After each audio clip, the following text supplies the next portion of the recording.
Are you feeling spiritually lost, like you've tried everything, YouTube videos, online courses, even meditation apps, but still something is missing? Wondering, is this all there is? The world is loud and chaotic, and your soul is overwhelmed, craving inner peace, but you can't find your way back to yourself.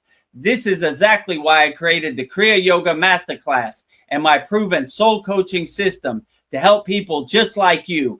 Isn't a video you watch and forget. It's a daily spiritual lifeline that brings you back to your soul. So if you're done feeling lost and you're ready to start transforming, then come join us. This is more than a course. This is your lifeline. Go to kriyayogamasterclass.com.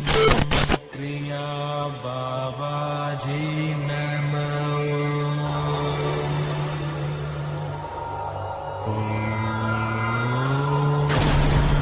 Kriya Babaji Namo.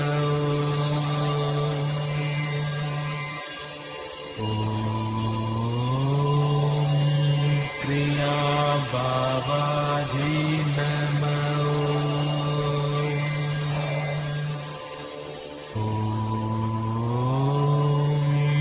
Kriya Babaji Namo.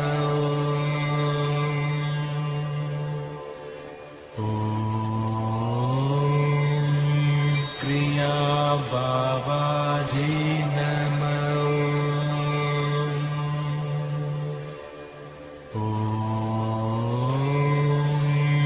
Kriya Babaji Namo.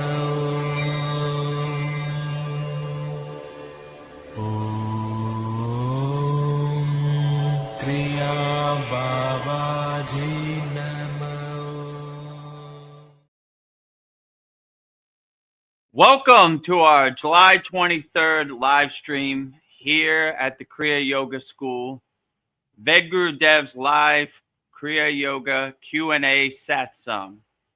As always, we are joined by our very auspicious, esteemed guest. And I will say each guest mantra 3 times. Behind Babaji is Goddess Lakshmi Devi, the goddess of infinite abundance, wealth, and prosperity. And I will say her mantra 3 times. Om Sharim Klim Lakshmi Narayana Biyam Namaha. Om Sharim Klim Lakshmi Narayana Biyam Namaha. Om Sharim Klim Lakshmi Narayana Biyam Namaha. Next to her is the highest of them all, the first yogi, Adi Yogi, Lord Shiva himself. And I will say his mantra 3 times also. Om Namah Shivaya. Om Namah Shivaya. Om Namah Shivaya. Next to Lord Shiva is Lord Ganesha, the Lord of success, remover of all obstacles. And I would say his mantra 3 times also. Om Gam Ganapataye Namaha. Om Gam Ganapataye Namaha.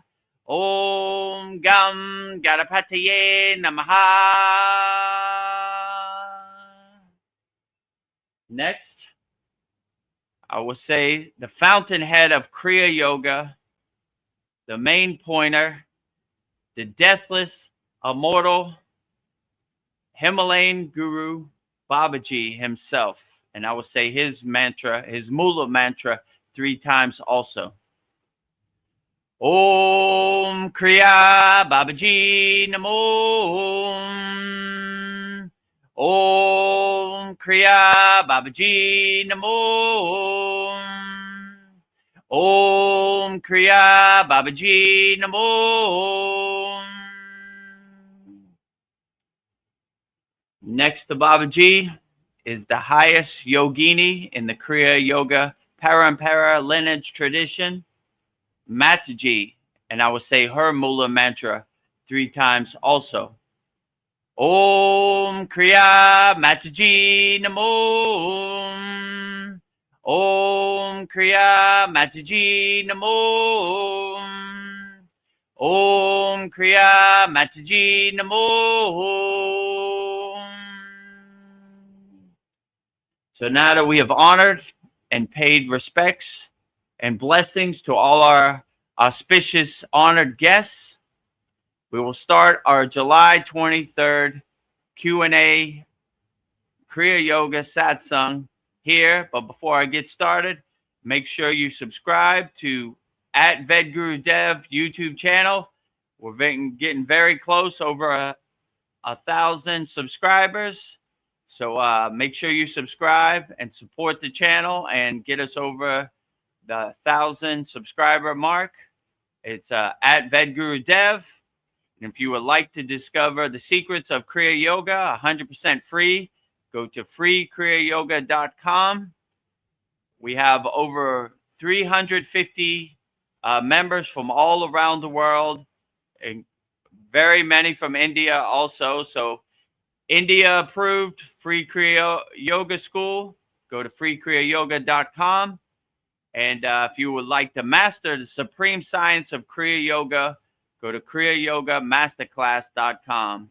We have over hundreds of Kriya in our paid Kriya Yoga Masterclass. And yeah, I will give you one-on-one coaching. You could ask me any question you want on our live classes. We give 2 new Kriyas every week. So yeah, so whatever you want to do, by all means, please subscribe at Vedagurudev, 100% free. Discover the secrets of Kriya Yoga, 100% free, freekriyayogamasterclass.com. Join hundreds of people from all around the world practicing Kriya Yoga for free. And if you would like to upgrade your practice, level it up, and learn hundreds of Kriyas and master the supreme science of Kriya Yoga, go to kriyayogamasterclass.com. So with that said, we will start our July 23rd Vedgurudev's live Kriya Yoga Q&A Satsang. So if you have any questions, put in the YouTube chat, and we'll get started with our July 23rd Q&A Satsang. With that said, I'll bring Veronica to the stage. Namaste, Veronica. How you doing today? Namaste. Happy, thrilled to be here for another beautiful satsang. I have beautiful conversations with everybody. And I am a Mataji lover. I am always happy to see Mataji. So it just makes me so happy. She's doing great. It's been kind of windy and kind of raining. Yeah. If you saw our soul talks on the beach, the last 10 minutes it started to rain, so we had to wrap it up. But rain, sleet, snow, wind, whatever it is, we keep going. We never give up here at the Kriya Yoga School. Yes, we're yogis. We never give up. We're yogis and yoginis. We never give up. Yes. Let our samadhi be unshakable no matter what happens in this crazy Maya delusional world. Yes. Well, I don't know. Amrita keeps coming up for me, and I just want to is when you're Amrita, is it a combination of is it meditation, pranayamas, rolling of your tongue? I guess getting it as close to your navel cavity as possible.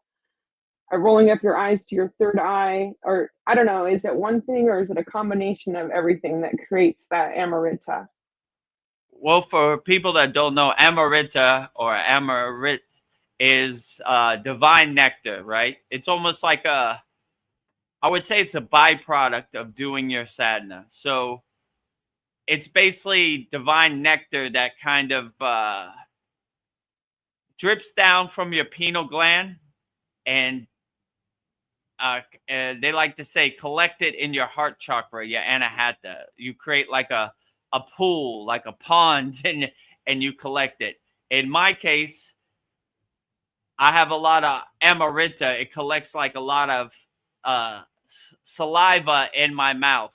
So it usually happens at the worst time when I'm doing, like, I don't know, the half wheel pose or upside down in some sort of asana and it's collecting there. So I usually use my tongue, Kechari Mudra, and push it back up to the pineal gland. So it brings it down and I push it back up. So it's like it's not like an on-demand thing. It's like a byproduct. It's like a signpost or a breadcrumb or a confirmation when you're doing Kriya Yoga of something that just kind of happens, like it it's good, but sometimes it happens at the wrong time. Like, I Yeah. don't know why I have this, but every time I try to read like a script or something, it just super collects in my mouth, right? So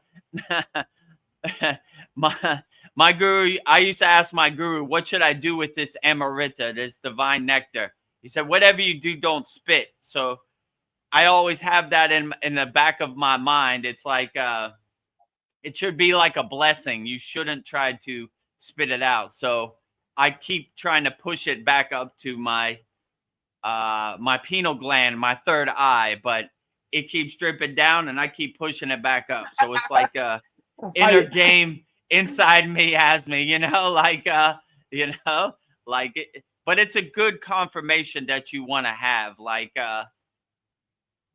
it used to be kind of annoying for me when I was doing my sadhana. Like I said, like it would always super drip. Like when you're doing the shoulder stand pose or you're doing the plow pose or the full wheel pose, it's a mouthful of Amrita when you're trying to breathe, through your nose. But I look at it as a divine blessing now. So it's like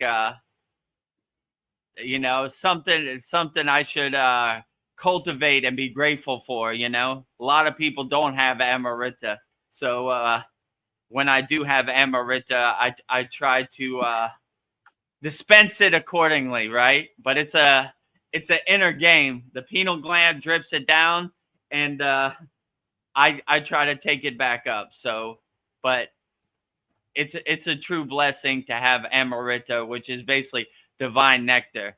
In an ideal situation, like I said, you would collect it in your heart chakra, your anahata, and it would create like a pool, like a reserve for you to call upon when you need. But yeah, Amrita, Yeah.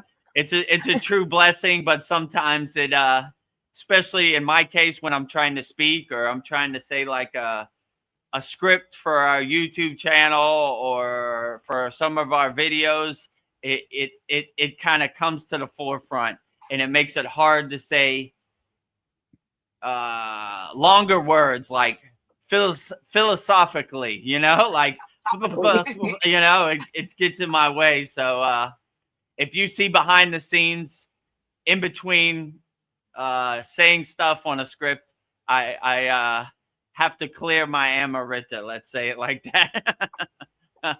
But there are worse problems to have than having too much Amrita. So I just like that I do have Amrita. So I don't try to look at it as something that's annoying me. I look at it as something as a true blessing. So when you have Amrita, it's basically a byproduct of doing your sadhana. Like it just happens. It's not something that really comes on demand. It's like one of these things that kind of by you focusing and doing your sadhana wholeheartedly, it kind of happens. But I look at it as a good signpost, a good breadcrumb, a good blessings on the path of Kriya Yoga. So it's hard to explain. Like you can't say where it comes from or have it come up on demand. It's just kind of one of these things in Kriya Yoga that kind of happen. So I look at it as like I said, like a signpost, a breadcrumb, a blessing on the path of Kriya Yoga. When anytime divine nectar Amrita happens. Yeah. I don't know. That's amazing. I don't know. Is the pineal gland? I guess it's like the size of a piece of rice, and for that to like create so much Amrita in you, that's amazing. Yeah, I can't explain it how it happens. It just Yeah. kind of happens, and it waits for the opportunity to anytime I try to say like read a script, right? Like when I'm talking normally like this, It never happens. But when I try to read a script, it's there waiting for me. Yeah. so in between voiceovers or takes, I have to dispense it accordingly. But yeah, there's worse problems to have than having too much Amrita. So Yeah. And so that's like the key to unlocking your spiritual potential. That is a good signpost. Even though I guess it's a lot. It's annoying. But I don't know.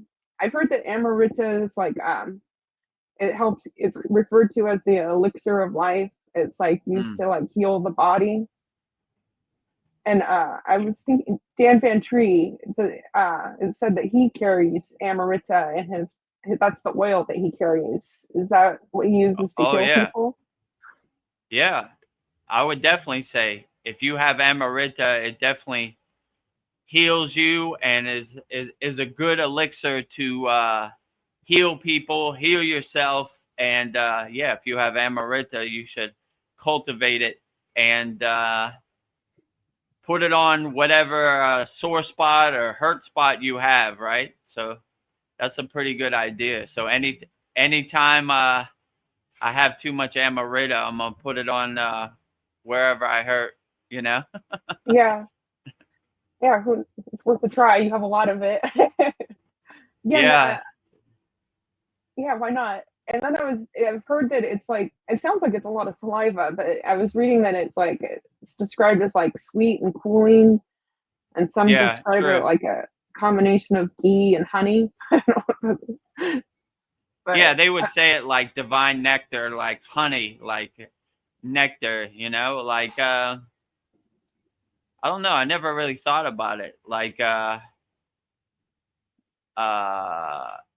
yeah, like it's like honey, your spiritual honey, your spiritual nectar, your spiritual juice inside you as you. So like yeah, I really like that Dan Van Tree says he carries his Vitish Van Ram, which is basically his healing oil, is Amrita. That makes sense, so yeah, it makes me think you could share it with other people, that maybe yeah, definitely.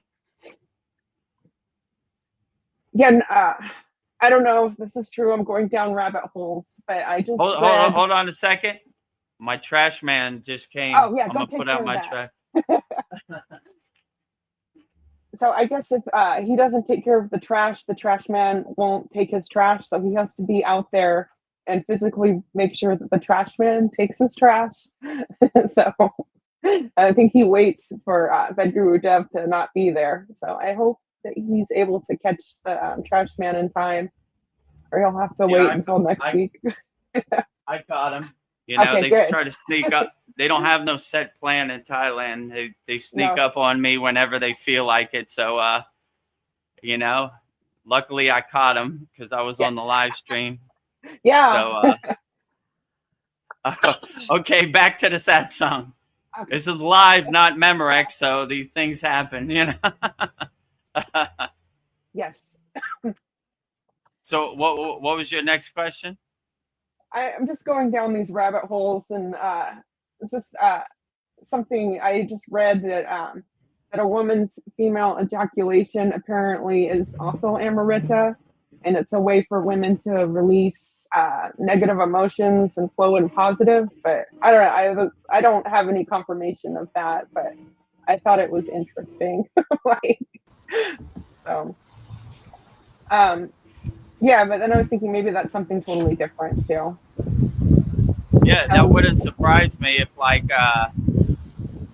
Divine Mother, their sexual juice is converted into Amrita, right? Yeah. So it's a byproduct of their inner work that they're doing. So yeah, I would definitely say that's true. Okay. That's interesting because next time I'm hurt, I'm gonna find a way to use this Amrita and or help somebody else, like healing gel or healing oil. So that's probably a good thing, right? Yeah, it sounds like you have more than enough. You have plenty. I Yeah, have a jar of like water from the Himalayan mountains that I use it for that also, right? That's yeah, very healing, you know, and a lot of people ask me for that too. When you go to the holy lake, Satu Pond Lake, can you bring me back some water? It's very healing actually, and very yeah. energized. So yeah, I'm gonna do that with Amarita too. That's a pretty good idea, you know. That's interesting. Like I've heard that water is like the elixir of life, and I guess Amarita is too. Both Yeah, it's are. like inner divine water, nectar, Yeah, you know, from your pineal gland, which is very interesting. yeah. Namaste, Paul. I didn't mean to ignore you. We were on a roll. Namaste, Namaste. Paul. So, how can you tell the difference between saliva and amarita? That's a good question.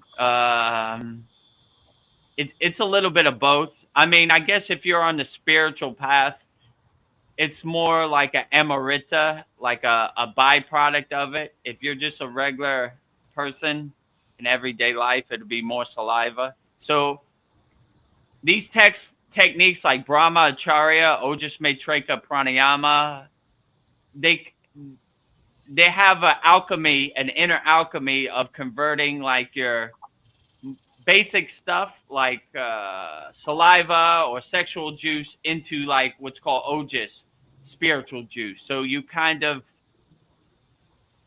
by doing your inner work and doing these kriyas, you kind of energize it, or you kind of electrify it with what's called tejas, right?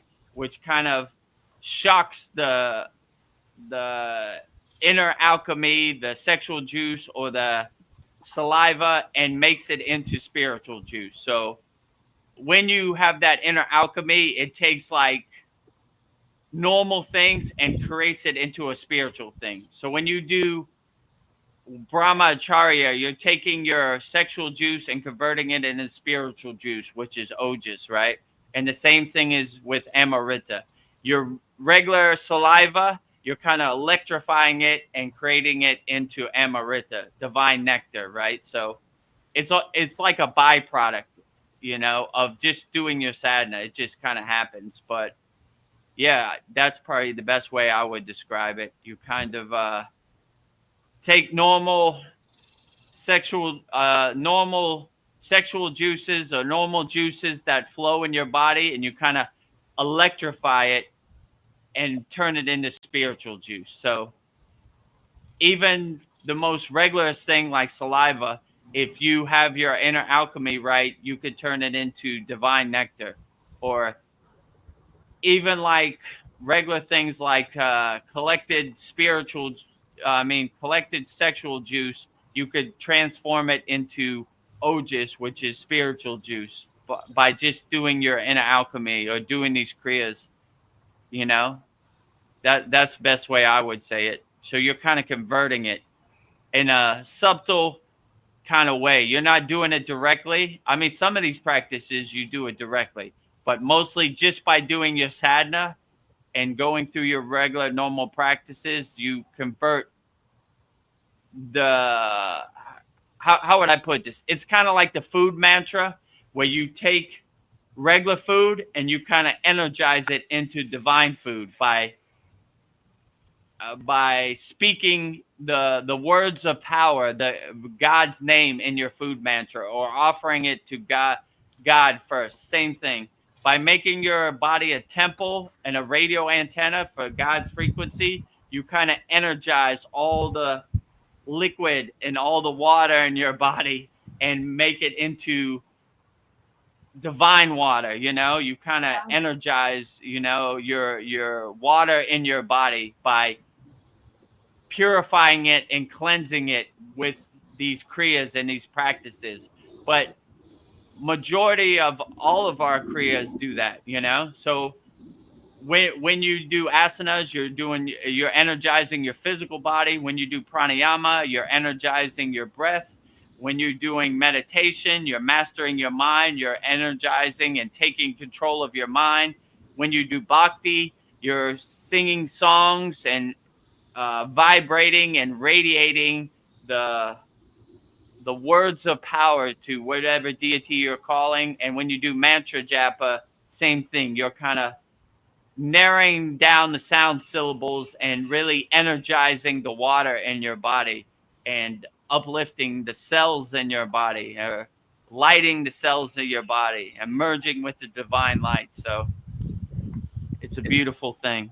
So I've not noticed any increase in, I wouldn't really know if it was saliva or if it was Amarita unless it tasted different or something in my mouth, but I've not noticed any difference through my practice of anything like that. And reading the Hatha Yoga Pradipika, Mm. that was the one where they actually cut that little strap that holds your tongue down so that they could get their tongue further back there. Oh, yeah. They say that they're trying to stimulate the Amrita by sticking their tongue up there, and that's where Yeah. it comes out of. Whereas I would assume the saliva comes out through that little hole down in the bottom of under your tongue. So anyway, I wouldn't know if I had Amrita or not. Same way I don't know if I've had a Kundalini, if my Kundalini's risen or not. So at this point, it's just theoretical to me. Yeah, I wouldn't say it happens on demand. It's kind of a byproduct, like a signpost of when you're doing your sadhana. I mean, I have too much Amrita to give, so if you need some, Paul, I'll send it to you in Texas. That's a great idea because you can bottle up little jars of Amarita and sell it to fund the ashram. Yeah, Gurudev Amrita, Gurudev Amrita, straight from the source. Yeah. But it's one of these things that it happens subtly, even like your Kundalini awakening, right? It's not like, it's very rare that you just get like a lightning bolt shock and you're like, oh yeah, oh, okay, my Kundalini's awake.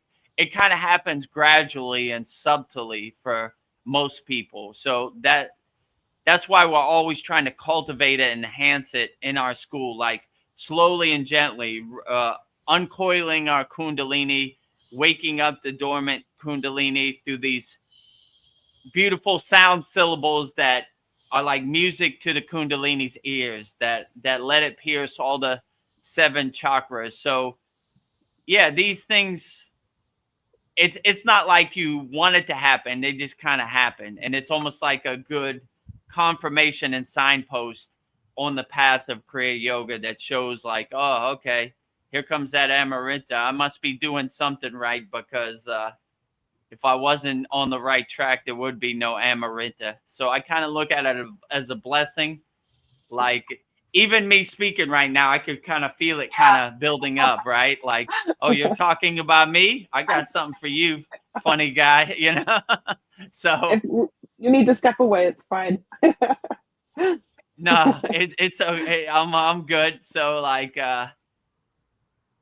and any time this happens, like it used to kind of be annoying to me, especially doing asanas, when you're like doing an inverted asana, like the shoulder stand pose, it's like all there, right? And like my guru used to say, I know you want to spit, Vedagurudev, don't you spit. That Amarita is very valuable, because my guru saw me spit one time, right?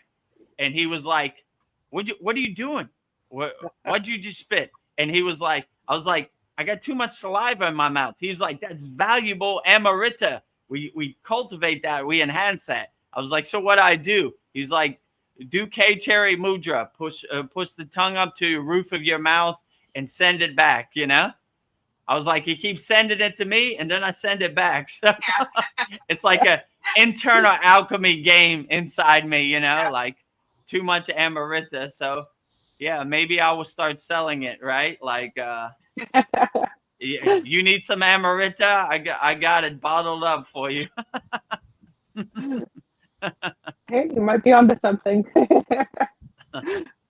Yeah. So I got some good news today. My application to bring my wife here did get approved, so Nice. happy Oh, about that. outstanding. But I really don't know the next step. I don't know. I think there's still more after that. I mean, that's a good sign. So, but I still think we have to like go to the embassy, get an interview or some other stuff before I actually get the actual visa and get her here. But so I'm happy about it, but I'm still, well, I haven't gotten the letter in the mail. They just notified me by email. I'm sure they'll give detailed instructions by mail. That should happen in a couple of days here. But so that happened, and one negative thing. Well, it really was. It turned out kind of good, but my application for Social Security disability got denied. So immediately after that, I was like, and it was some type of technicality. So like, it's complicated because they want to know all your incomes and all this kind of stuff. So I decided I needed to have a lawyer to help me through that. So I was able to find online free, like a pro bono lawyer. They will do your case, and they will only charge you if they win it. So that works for me because it's either that or I could probably get nothing. So and they don't take that much either. So I was surprised, and I don't even have to like go into their office. It's all done by phone. So, and they did accept me. So that's also a good sign because that means they looked at my stuff and they think I have a good chance of getting it. So that's still in the works, and the shots for my eyes are still in the works. So I did get I also did receive my Raksha beads that I ordered, and I have stuff to say about that. Yes. Nice. So what I noticed about them, so I've got now 3 different types of malas. I've got the Raksha, and I've got the little smaller wooden ones, and then I've got like a big stone one, with various types of stones. So they all kind of have different properties and everything. So what I noticed about the Raksha beads is they're very noisy. They rattle, the other beads are kind of quiet, but these beads are like, they're rattly and stuff. And I just like hear them singing to me. And so I tried counting with it also. And what I noticed also about them, it's very long. So it kind of like drags on the ground and stuff. Whereas my little round ones are more, it's a lot shorter and it's kind of easier. So I think those might be my favorites, the little round wooden ones. And I might just wear the other ones, but I'll probably just switch out back and forth probably. But and then it did come with the little bag too. That's why I bought these particular ones. So it came with a little bag that you stick your hand in and your finger goes through. It has a little Oh, hole it for your does have finger. that. Yeah. So you know what I'm talking about, right? Yeah. Yes. You put your pointing finger through the little hole in the bag and you count it in the bag, right? Yeah. That was a big thing for my guru, right? He was like, we don't show people our mantra japa practice, right? So in the Himalayan yogic tradition, we people who shouldn't see it can't see it. That's what they would say. It's not meant for regular people to see your yogic practice. So you never touch your Raksha beads with this pointing finger here, and you put it through the hole. And I have one of those bags. I actually have 2, and you do your mantra japa inside your bag, right? Like this, so no one could see it. So yeah, when you're out in public, it's a big deal to show your Raksha beads, right? But when you're alone in the Himalayan mountains or around other yogis, it's okay. So But yeah, I was thinking to myself, I'd probably be more embarrassed to have this little yellow bag around my hand. It's got like pictures of goddesses on it, and it's like bright, like kind of yellowish orange. I'm like, I'd rather Love just it. have the beads. To be honest with you, I'd use my small beads and just kind of keep it down low profile. But yeah, that's true too. Like one of those bags I have has a swastika all over it, right? Oh, So if you okay. would see that in the Western world, you'd be like, this guy's a hardcore Nazi, you know, like, no, not that at all, you know, like, so like, yeah, I agree with you. It's like bright orange or bright yellow, you know, so like it's, you know, it kind of defeats the purpose. It brings Yeah. more attention to the mala than it should, but that's just the way they do it in India. But that's interesting. You were able to get a bag with the finger hole. You know, I Yeah. thought that was a exclusive India thing, but Yeah. I'm So it glad to has see they got it. I'll show it to you when I go in the house, but it has a picture of a goddess on it, and so maybe you can tell Mm, me who it is. It has Sanskrit writing, but I can't make out the name of the goddess. But it could be Gayatri because it's a multi-headed female god. But I don't know if Kali nice. and Durga have it all. Do they all also have multi-heads? Yeah, sometimes you know, and they have like Durga has multi hands. What? Okay. Who else has multi? Maybe it is Gayatri. That'd be even cooler if it was Gayatri. Holly. You know, Yeah. Kali. Yeah, Kali. You know, yeah, for sure. Um, but yeah, I was just thinking like people looking at me thinking I'm crazy, but in You're my crazy. head, they're the ones that's crazy. But I can totally like understand it because I was brainwashed that way too. It seems Yeah. weird. They're gonna look at you and like, what the heck is this guy? He's got a yellow bag on his hand with his finger poking out. What the hell is he doing over there? It's pretty between humorous.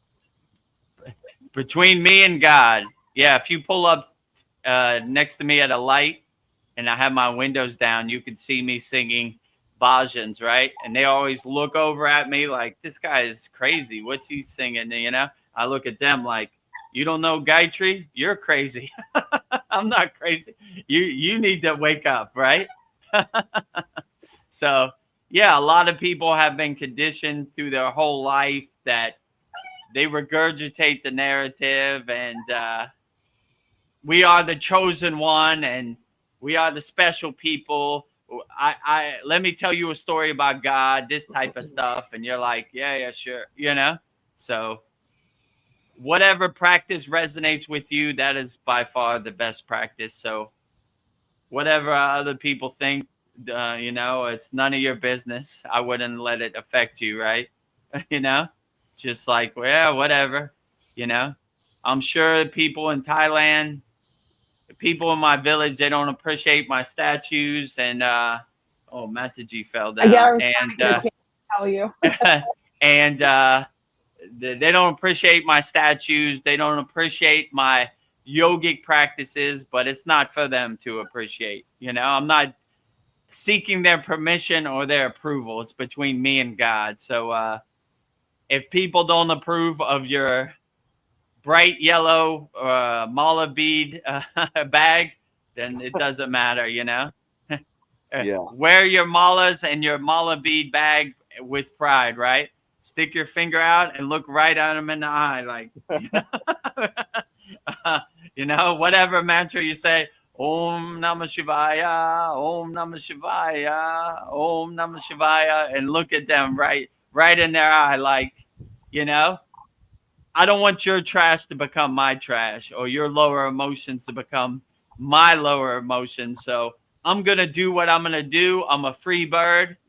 I'm going to fly high. I'm going to feel the wind and the sun on my face. And if you don't approve, it doesn't matter. I don't work for you.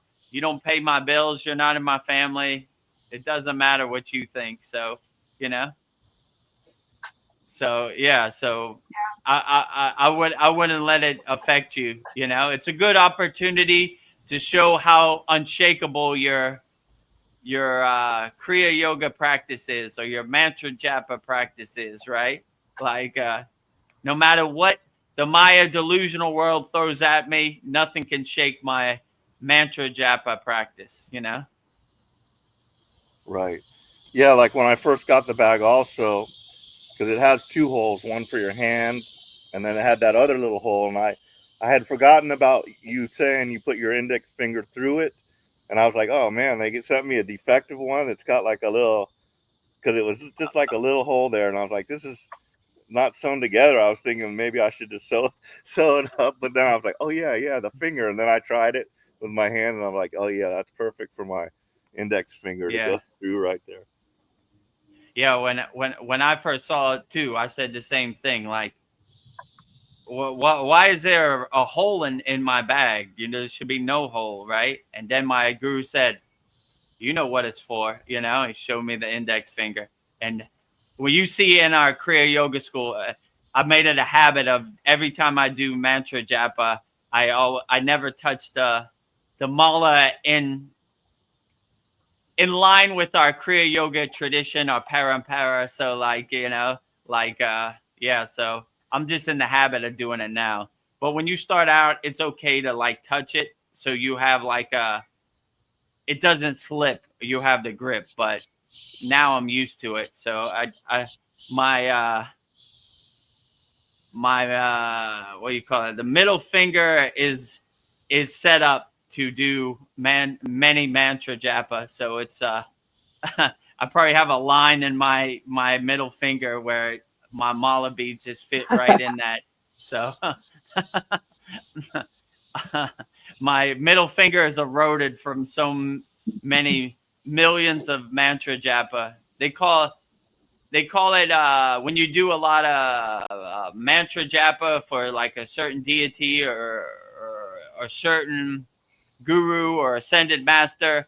They call it, I think minor Siti is like 10,000 Raksha beads, and like major Siti is like 1,000,000 Raksha beads. So, you know, they say once you reach minor Siti and definitely major Siti, God starts to say your mantra japa for you. So it's called a japa, which means like God says your mantra for you, right? So you don't even have to say it. It becomes like the soundtrack in the background of your life. So, you know, God says the mantra japa for you, which I think is a beautiful thing, you know, like I really like that. So I've said so many mantras for different deities in my life that God just says it in the background of my life. So it's, I don't have to do mantra japa for 10 minutes every day. It's a 24-hour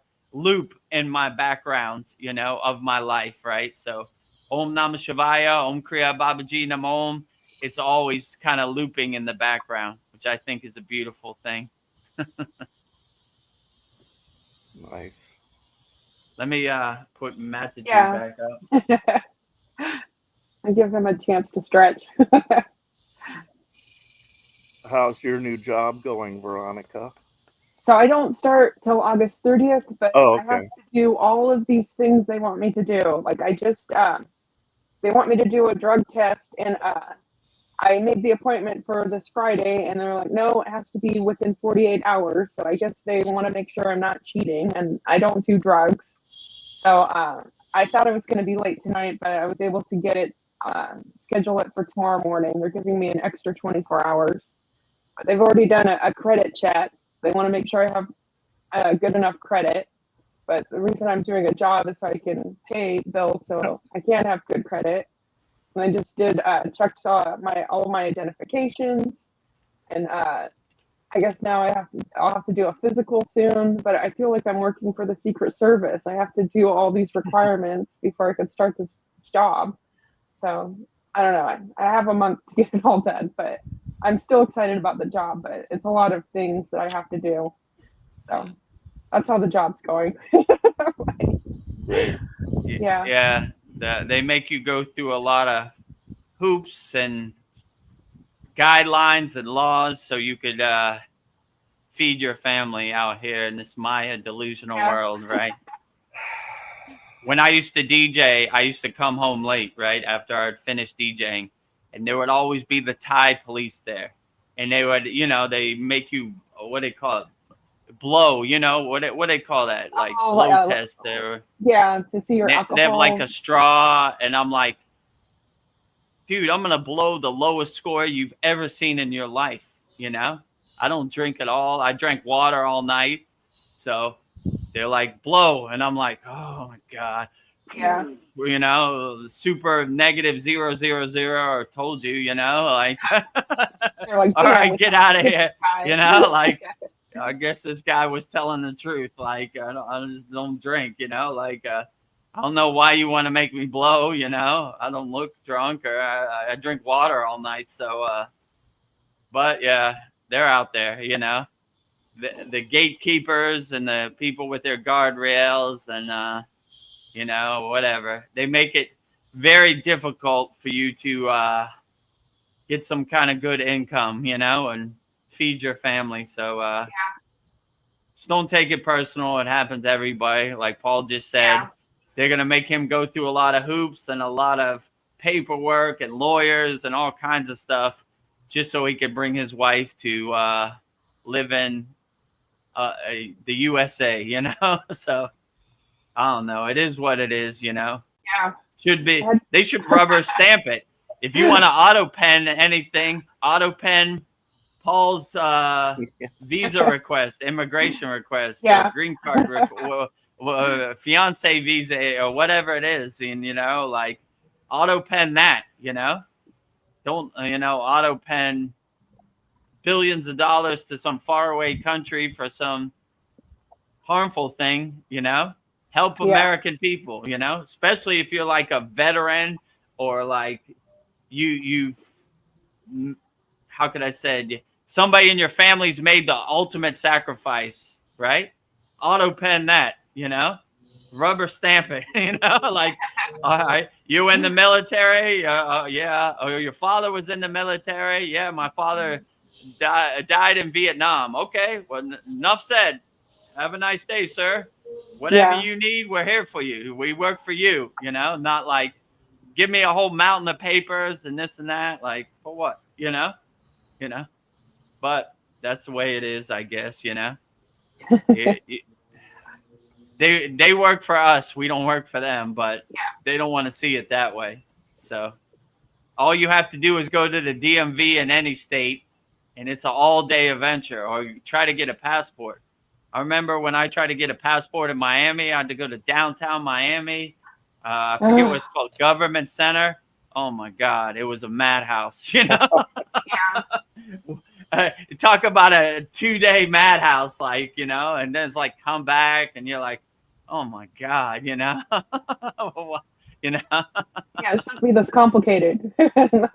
same like the DMV. There's somebody with a bad attitude behind the glass. What you want? What do you think I want? I want a driver's license. Or, you know, fill out this paperwork. Oh, you got to go back. You didn't dot the I or cross your T. Or you're like, what? Come on, you know. So it's an all-day adventure. And I'm sure every state is no different, you know, like California, wherever you live, Texas, it's probably a super madhouse. Like anytime you got to go to the DMV or any government office, it's like, oh boy, I better get my mind ready. Here it comes, you know. Yep. Got to go early too. Don't try going late, because oh no. Oh boy. I mean, even in Thailand, when you go to immigration, if you don't come before 10 a.m., they'll be like, come back tomorrow, you know? So you got to be there as soon as the door opens, because that line is long, you know? Yeah. Camp the night before. And when it's time for lunch, it's time for lunch, you know? Yeah. They don't care what your problem is. Nothing interferes with their lunch break, you know? So, Paul, I don't know if you saw, but I posted a video about the Bugosphere. They were doing, scientists were doing experiments on it.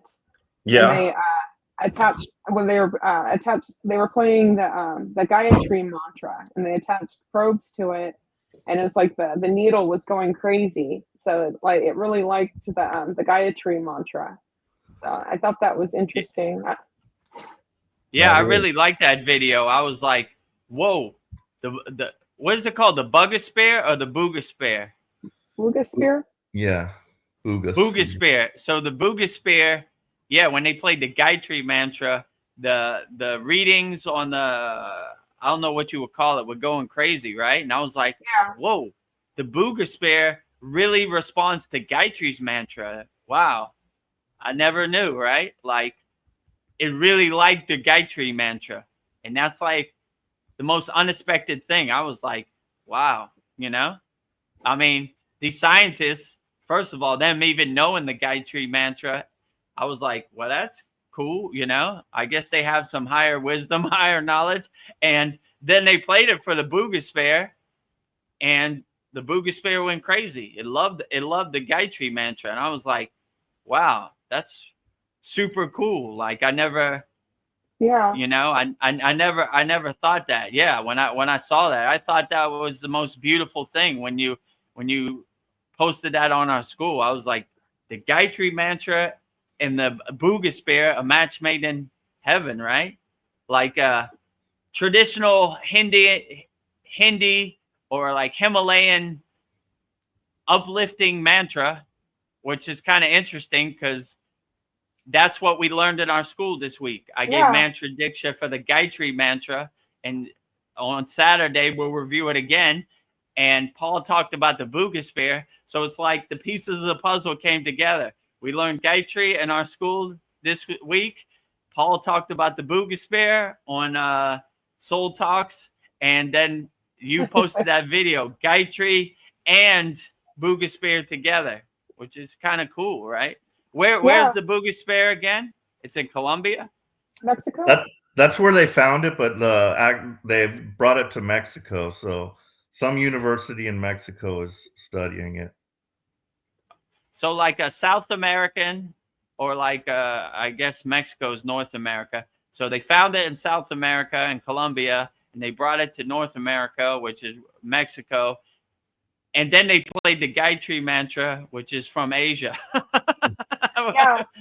This is the most unlikely of scenarios to happen, but the most beautiful thing I've ever seen, right? When I saw that, I was like, wow, Gayatri and in Mexico and Boogosphere. So I don't know. That Boogosphere is holding some kind of divine energy, right? Because you would Yeah. think like this metal ball with these hieroglyphs and these symbols play Gayatri, and nothing should happen, right? Double zeros, right? But no, 100%, right? So Yeah. I I don't know. It guess was we're just on to something at our school. So she's playing a Uh, flute too. Who has a flute? oh, that's Krishna. I think I have that same one, actually. Interesting. I'm sure she. I'll have to bring it Oh, out in our Saturday well, class. it kind of Yeah, looks like a dress. Wait, where is it? it's probably Krishna. Like Krishna plays the flute. So anytime you see the flute, it's probably Lord Krishna. I think I have that exact same one. I think Whoa. Krishna is on my yellow one. So That's there's two heads there. I guess they kind of look different, but yeah. So that's what it looks like. Yeah, and there's the little finger hole right there. Yeah, exactly. And then so here's the beads where, Nice. and you know, I looked at them. They don't really look like they're all the same. So I do think it could be genuine, but I was looking at one that they had at the yoga studio, and there was a new guy there. He was Indian also, but he didn't really study. He wasn't like brought up like with going to temples and stuff. But of course, just being in India, you hear all the stuff, and he knew about Yeah. Raksha beads, and he knew somebody that his like grandfather that did it all the time, and he was Yeah. telling about the fake ones and how they're pretty expensive. And then I was doubtful because this was only like $10. I was like, and with a bag, and I'm like, I hope they're not fake. But like you said, you know, it's my intention, whatever I put into it. Yeah, Really, your energy. yeah, my energy. But to me, they could be real because they're not all like uniform. Like the other one was kind of they all kind of look the same, almost the exact same size. Whereas these very, very slightly, some are a little smaller, a little bigger. So I might have lucked out and got the real deal. So I hope so. Plus, it came with the bag. It's almost like your bag. So I think it was might be genuine. Yeah, show me the bag again. Let me see. I'm gonna go inside and see if I can find that. It has Krishna on it. Let me give me a second. I'm gonna go inside and see if I have the exact same bag. I don't know. Maybe I'll make you bigger, Paul. Like, Yeah, it's hard for me to angle it to where I have to look at yeah.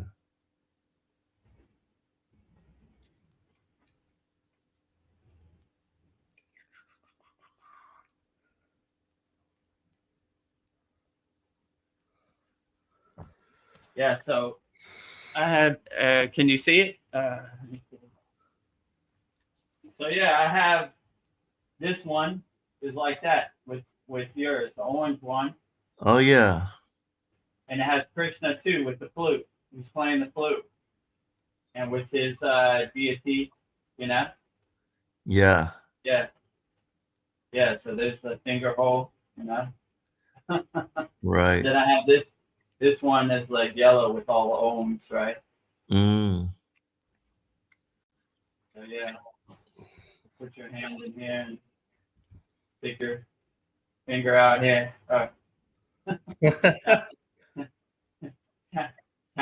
Count your rupture beads inside here, right? Right. And the same one here too. Many miles on this. Yeah, it looks like it. And kind of worn out. So yeah. Yeah, it says Hare Krishna, Hare Krishna, Hare Krishna, Hare Hare, right? Yeah. Yeah, mine's all in Sanskrit, so it doesn't really say the name. Oh, yours is in Sanskrit? See, Yeah. you can see mine better now that I'm blown up. Oh yeah, cool. Yeah, I have that one too. Yeah. Kind of cool, right? Yeah, mine's in English. Yeah, and this one just ohm with a bunch of ohms. So interesting. Yeah, It's so cool my and yoga instructor also today sang the Gayatri mantra. So cool. it was nice. Usually when we're doing our savasana, they will either like play bowls or sometimes they'll chant. Mm. And so she was singing that. She has a really beautiful voice. She can really make it sound so good. And so afterwards I complimented her, and somebody else was asking about, she's like, oh, what's Gayatri? You know, the one that didn't know. And I added in that there's a Hindu deity named Gayatri, and the instructor didn't even know that. She just knew the words and knew kind of what they meant, but she didn't know about the deity also associated with it. So I filled her in on that. But She knew the Gayatri mantra and she didn't even know there was a deity Gayatri. exactly. Interesting. yeah. kind of missing the point, but it's okay. Yeah, I like the Gayatri mantra. It's one of my favorites. You know, I was a Gayatri lover and I didn't even know it. Like I told in our class, you know, the story about how I got the Gayatri statue, and I showed the Gayatri statue in our class. So yeah, I like Gayatri. It's outstanding. Yeah, and this Saturday we'll review it again. Great. So if you want the Gayatri mantra, join our Kriya Yoga Masterclass. You got time before Saturday. Yeah, that one's definitely on my list to as my next one that I need to practice and learn, you know, because it is a nice one. But Yeah, that it's one, in the PDF, and I break it down like all the mantras. Like this is how they write it in Sanskrit, like in English, and this is how it's really pronounced. Because that's always been my Achilles heel in practicing Kriya Yoga, like the proper pronunciation of each mantra. So I wrote it out in American English, like, you know, like Om Boo Buva, you know, like boo, like a ghost, boo va, you know, like, so I kind of write it out. Bargo Deva Sadi Mahi, you know, so I kind of write it down. Bar Go Diva, you know, so Yeah, that really Yeah, helps. I don't know, seeing the Buga sphere, like, the needle moving so much on Gayatri, it just confirmed that it is real. But my favorite fold of Kriya Yoga, I think, is doing all the mantras and doing the Bhakti Yoga. And I'm not even a singer, but it just feels good to like do these mantras and sing these words. There's something real to it. And yeah, I just know it's real. And then seeing the Buga sphere like go crazy, I was just like, this is real. Like I can feel it. But yeah, yeah. what a great confirmation. Yeah, me too. When it was mantra japa time in the Himalayan mountains, I was like, oh God, I'm such a bad singer. These guys have the real Himalayan dialect, but out of nowhere, it just kind of overtook me. It was almost like God was like, we got it from here. And they just started saying it. And I don't even know where it came from. Like, out of nowhere, one day, it just came like, wow, Vedagurudev really has good bhava, you know, like he's singing wholeheartedly. Like I said, like I just started projecting it like super loud, like, and in the Himalayan mountains, it kind of echoes, and they're like, who was, and people would ask my guru, like, who was singing Gayatri last night? That was very touching and beautiful. They were like, Aw. Vedagurudev.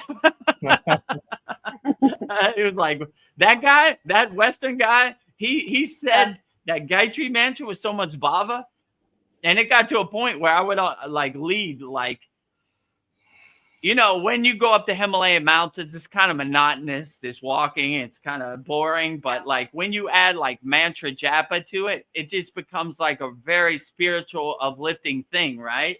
And like people just sing along with you. So I became the indirect mantra japa leader, you know, like Yeah. I'm leading, I'm holding the flag, I'm saying the Gayatri mantra, and you know, it kind of worked out good. But yeah, like me, I don't even know where, like you, Veronica, I don't even know where this bhava, this bhakti came from, these curtains and this mantra japa and this, you know, these bhajans. I was like, just kind of came out of nowhere, you know. I used to, you know, not look forward to it, but now I really look forward to it. Like I'm counting the minutes and the seconds till it's Yagna time or mantra japa Yeah. time. I look forward to it, you know. And you know, in our school at the end, it's a it's a I it's look a forward real to treat, that you time. know. And one of our members, his daughter says the mantra japa, which is a true treat, you know, like that innocent child pure energy, right? Saying it from her heart, which is very beautiful. So yeah, I look Yeah. forward to it now.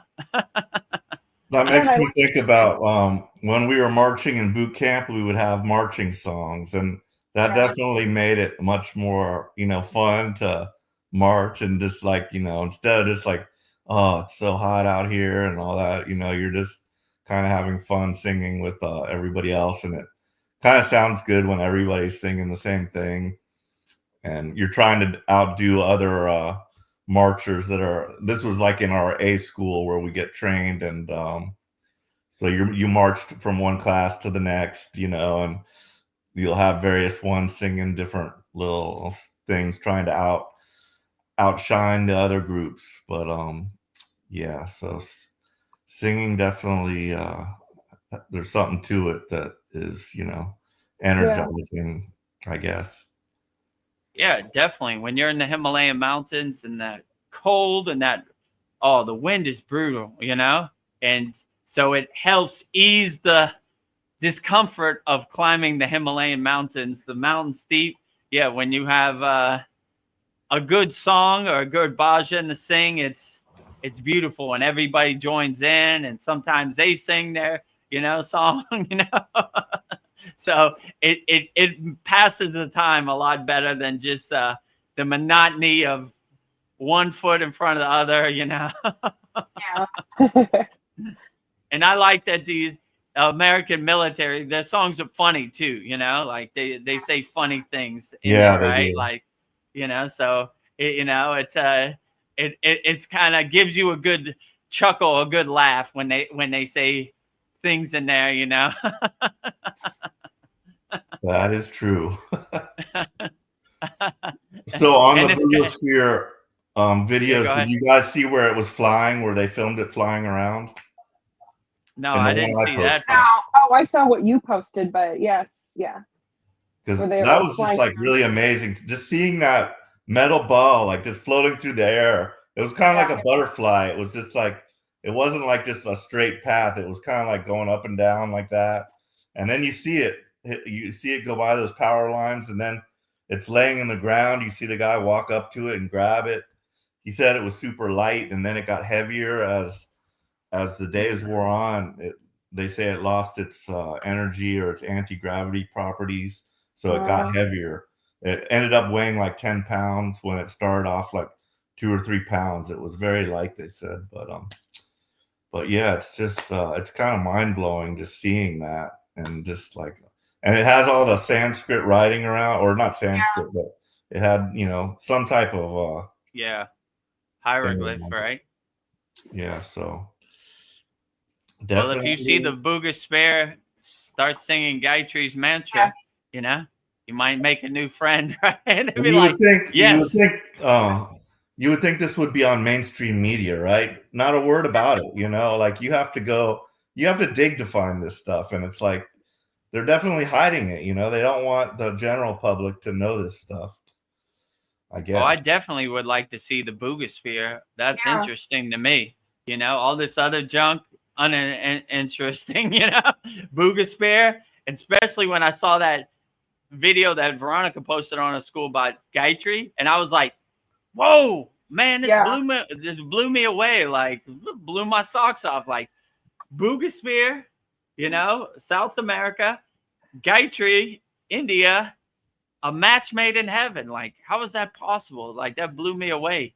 So if you see some Boogospheres, maybe I'll try to invoke a Boogosphere singing Gayatri 108 I want to times, sing Gayatri to one it. mala, right? Right?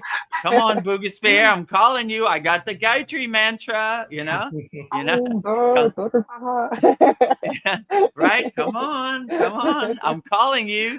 You don't need to go see other people that don't know Gayatri mantra. I know Gayatri mantras, Come, I'm Yeah, invoking you. I'm calling you, That's that would be a interesting. great So experiment to have it hooked up and you sing to it. I'd like to see what it does. That would be amazing. I doubt they give me the opportunity, No, but I don't know. Maybe, you never know. I know it fly wasn't me even. in. Yeah, yeah, fly you in. Anything's possible. But I wasn't even looking for that video, and I just like it was just like randomly I saw it. I was like, oh, I was supposed to see this. I'm supposed to share this. Yeah, I'll definitely check that out later. But yeah, look at all these synchronicity. By coincidence, which I don't really believe in, this week we decided to give mantra diksha for Gayatri's mantra a day after Paul on the Soul Talks talks about the Boogosphere. A couple days later, you post a video of Gayatri and the Boogosphere, a match made in heaven. Yeah. How can you explain that? So if I see a basketball shaped metal thing flying around my house, I know exactly what to do. Get in position and hit that Gayatri mantra as much as I can. Sing from my heart, right? Maybe bring out the conch too. Hello, I've been waiting for you. Here comes Boogosphere, I'm over here.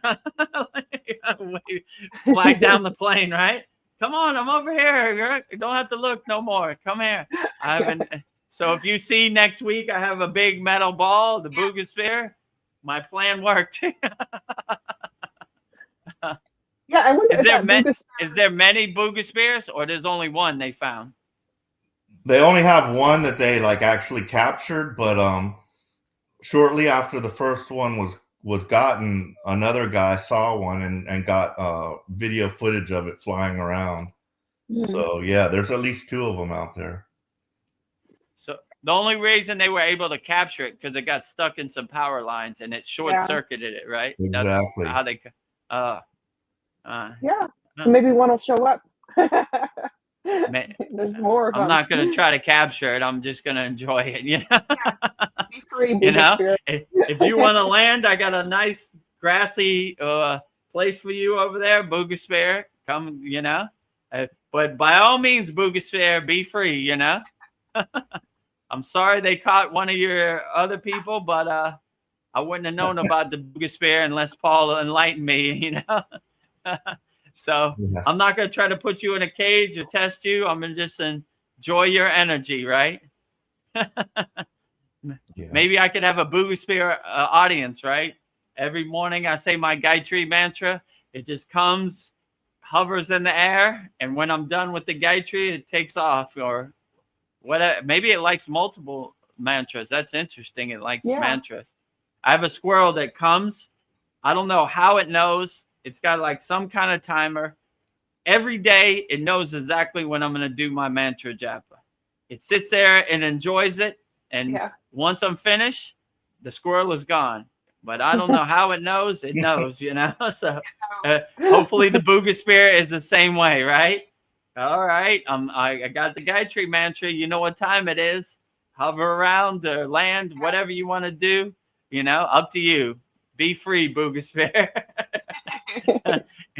and I enjoy the audience of the Booga Sphere. That would be a true blessing.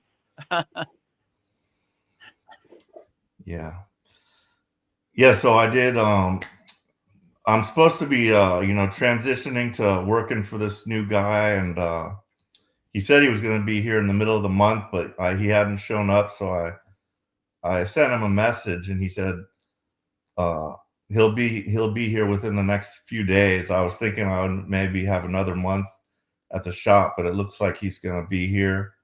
So I'm a little nervous about this whole transition, because, I got my routine. I get to work, and then I microwave my lunch, and I sit there, I watch videos, and, that's all going to change now. It's just, I'm kind of a little freaked out about this. And then also, like, I've been by myself now for quite a while, and I'm going to have somebody here with me. I'm like, wow, my world is like drastically changing. And it seemed like it was taking a long time, but now that I'm there, it's like that happened pretty quick. But I don't know, just a little nerves about it. Look at the silver lining. Like when the C word thing happened to me, it took a while to decompress, but then I began to see the opportunity and the silver lining in it, and I started to enjoy it. So if you're transitioning out of the workforce, look at the silver lining and the true blessing that it is, because I understand it takes a while to decompress. You have your system, you have your framework that you use every day. Like when I used to go to work, I used to go here and eat. I used to do this and that. Like it was all planned out. Like my schedule was all planned out.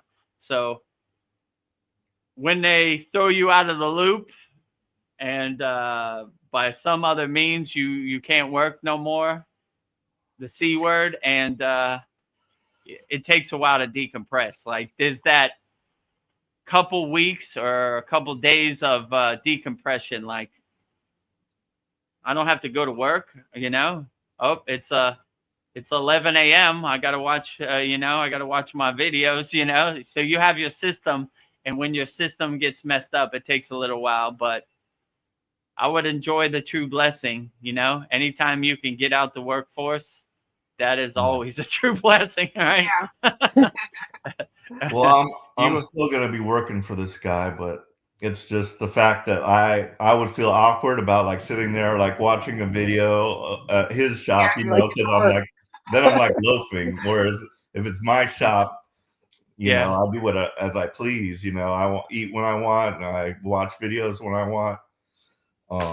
So I don't know, but yeah, I'll get used to it. I'll find another time to watch my videos, or maybe I'll still be able to watch it there. Who knows? Just depends on how they are. Whenever he leaves the shop, just watch your video. Yes. I'm sure that's what most people do, right? Like the boss is here. Yeah, I'm working hard. You know, the boss leaves. You know, let me see what's going on YouTube right now. Yeah, for a while it'll probably be pretty hectic as we're setting up and getting organized and figuring things out. But eventually it'll slow down, and I'll be back to. I'll find my own new routine in that workspace. But yeah, a lot of responsibility will be off of me, and it's closer to my house. It cuts like 15 minutes from my drive, so. And I'll have people to interact with more, like instead of being by myself all the time. So, and I'll be able to learn new stuff. So yeah, it's kind of exciting, but still a little, you know, anxiety about it. But I'm sure everything will go just fine. Great. So do you Anybody guys know? has any? I was gonna say, anybody has any questions on YouTube? Put them in there. I haven't seen any questions pop up yet, so we'll carry on. Do you guys know who Joe Dispenza is?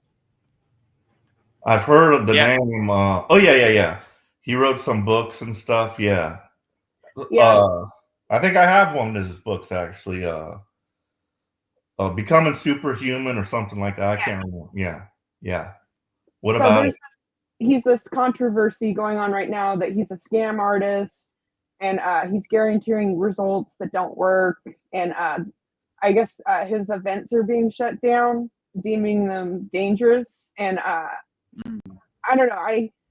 Because he teaches that you can heal yourself, and I feel like he's someone similar to a yogi. He teaches you can heal yourself with a lot of meditations and breathing exercises, and that people are criticizing him. I'm seeing a lot of comments from Reddit, and I wouldn't like take that as the gospel coming from Reddit. And I know I have to question why, if these are authentic, and why they want to take him down. And I don't know. He basically teaches if you do the inner work, you know, that you can heal yourself. And everybody's bodies are different. And I think like maybe, I don't know, Joe Dispenza, he shouldn't be guaranteeing results. And if he is, then just simply refund the money. But I guess his events are being shut down. And I don't know. And I don't know. I think people start to notice like tingling or something happen. They like get scared and they quit and like, oh, this is dangerous. I think that there's a lot of validity to what he's doing. And I think he's doing good work if he's helping people heal themselves. But I think that, I don't know, if somebody's trying to shut down his work, they're finding him like, that he might like, you know, the farm, you can heal yourself. The pharmaceutical, people could lose money if, they don't have to buy their drugs. You can heal yourself. But I thought it was interesting. And I don't know, like the human body, we can heal ourselves and we have the healing potential. But I guess Big Pharma will lose a lot of money if, people realize this. And he's like a danger to that narrative. And so I don't know. I guess his favorite book is Autobiography of a Yogi. So I think he has been taking practices of the yogis and like making his own thing. But I don't know. I don't think that what he's doing is dangerous. But it's just like I just see like people being taken down as soon as they're like, doing something good. So I don't know. I just wanted to share that because it's kind of sounds sketchy to me. We talked about this before, like the liars, the slave masters are trying to tell you what's dangerous, right? They said dolphins are dangerous. We talked about this a couple weeks ago, right? Like, if he's trying to heal you, why not, right? if he's trying to use yogic practices, they're always going to have something to say, right? Like, you know, so I wouldn't put too much stock in it. You know, it's if his favorite book is Autobiography of a Yogi, then obviously he's trying to integrate Kriya yoga practices into his program or whatever he has. Why not? You know, Yeah. like what harm does he make, right? You know, like, oh, he makes promises he can't keep. So what? So does everybody in the whole universe, right? If you watch any commercial on TV, they're making promises they can't keep. Buy Yeah. this iPhone 16, it'll make you happy. How do you know if it'll make you happy? That's a promise you can't keep, right? You're selling fool's gold or fairy dust. So all these people like to point at other people, but they don't want you to point at them, right? You know, like if he's trying to use yogic practices to heal people and help people, why not? What's the problem? We're going to cancel him. Cancel him for what? You know, like, I don't know. It just seems ugly, right? Like you could really say that about anything, right? Donald Trump was elected on he was going to release the Epstein files. He didn't release them. He's making a promise he can't keep, you know?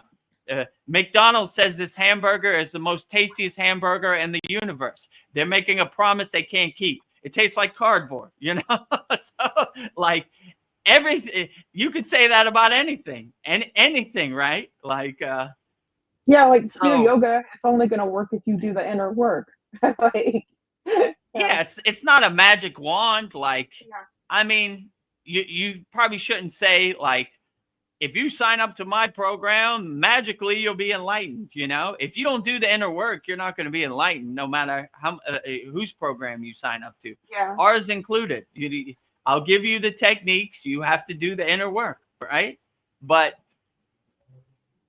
my guru used to say, non-realized people shouldn't talk about realized people, right? So if you're unrealized, how would you know what works and what doesn't work, right? If somebody goes to, what's this guy's name, Joe Dispenza, and they get good results, why not? You know, it's better than sitting at home eating Cheetos and watching TV all day, you know?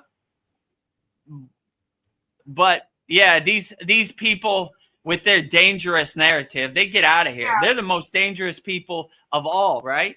Anytime they say anything's dangerous, I say it's probably good. Yeah, they like to use So that word. when they say Joe Dispenza is dangerous, I say he's good, you know?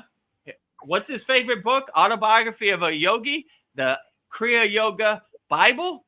Yeah. Absolute. This guy's good. I don't believe anything they say. We're going to cancel him. Get out of here, you know? Like, helping people heal themselves and do their inner work, that's way better than going to take a pill or big pharma, listen to any of these liars. They have no clue. They're dangerous, right? But that's their playbook. Nothing to see over here. What about this guy, you know? Oh, Vedagurudev, what about you? Oh, what I do? I don't do nothing. What I do, you know? Get out of here, you know? Nothing to see over here. Why are we still talking about this? You know?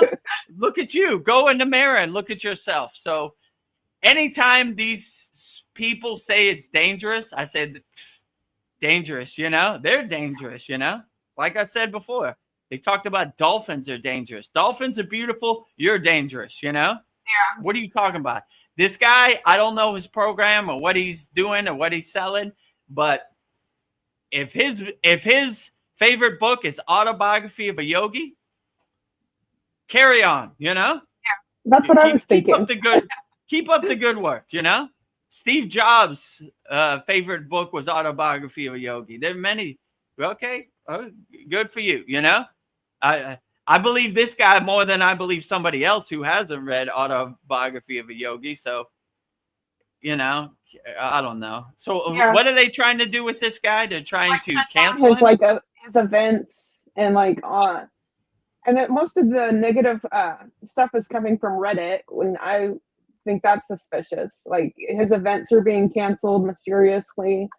So he's not able to like have his classes, his events.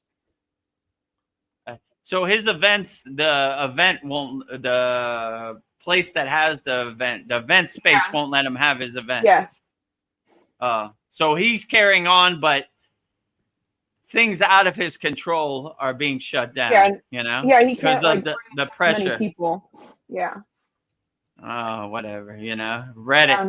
That's like a monkey cage, bunch of monkeys throwing poop on each other, right? You know, like I don't believe it. I don't believe anything. I've never even been on Reddit in my whole life.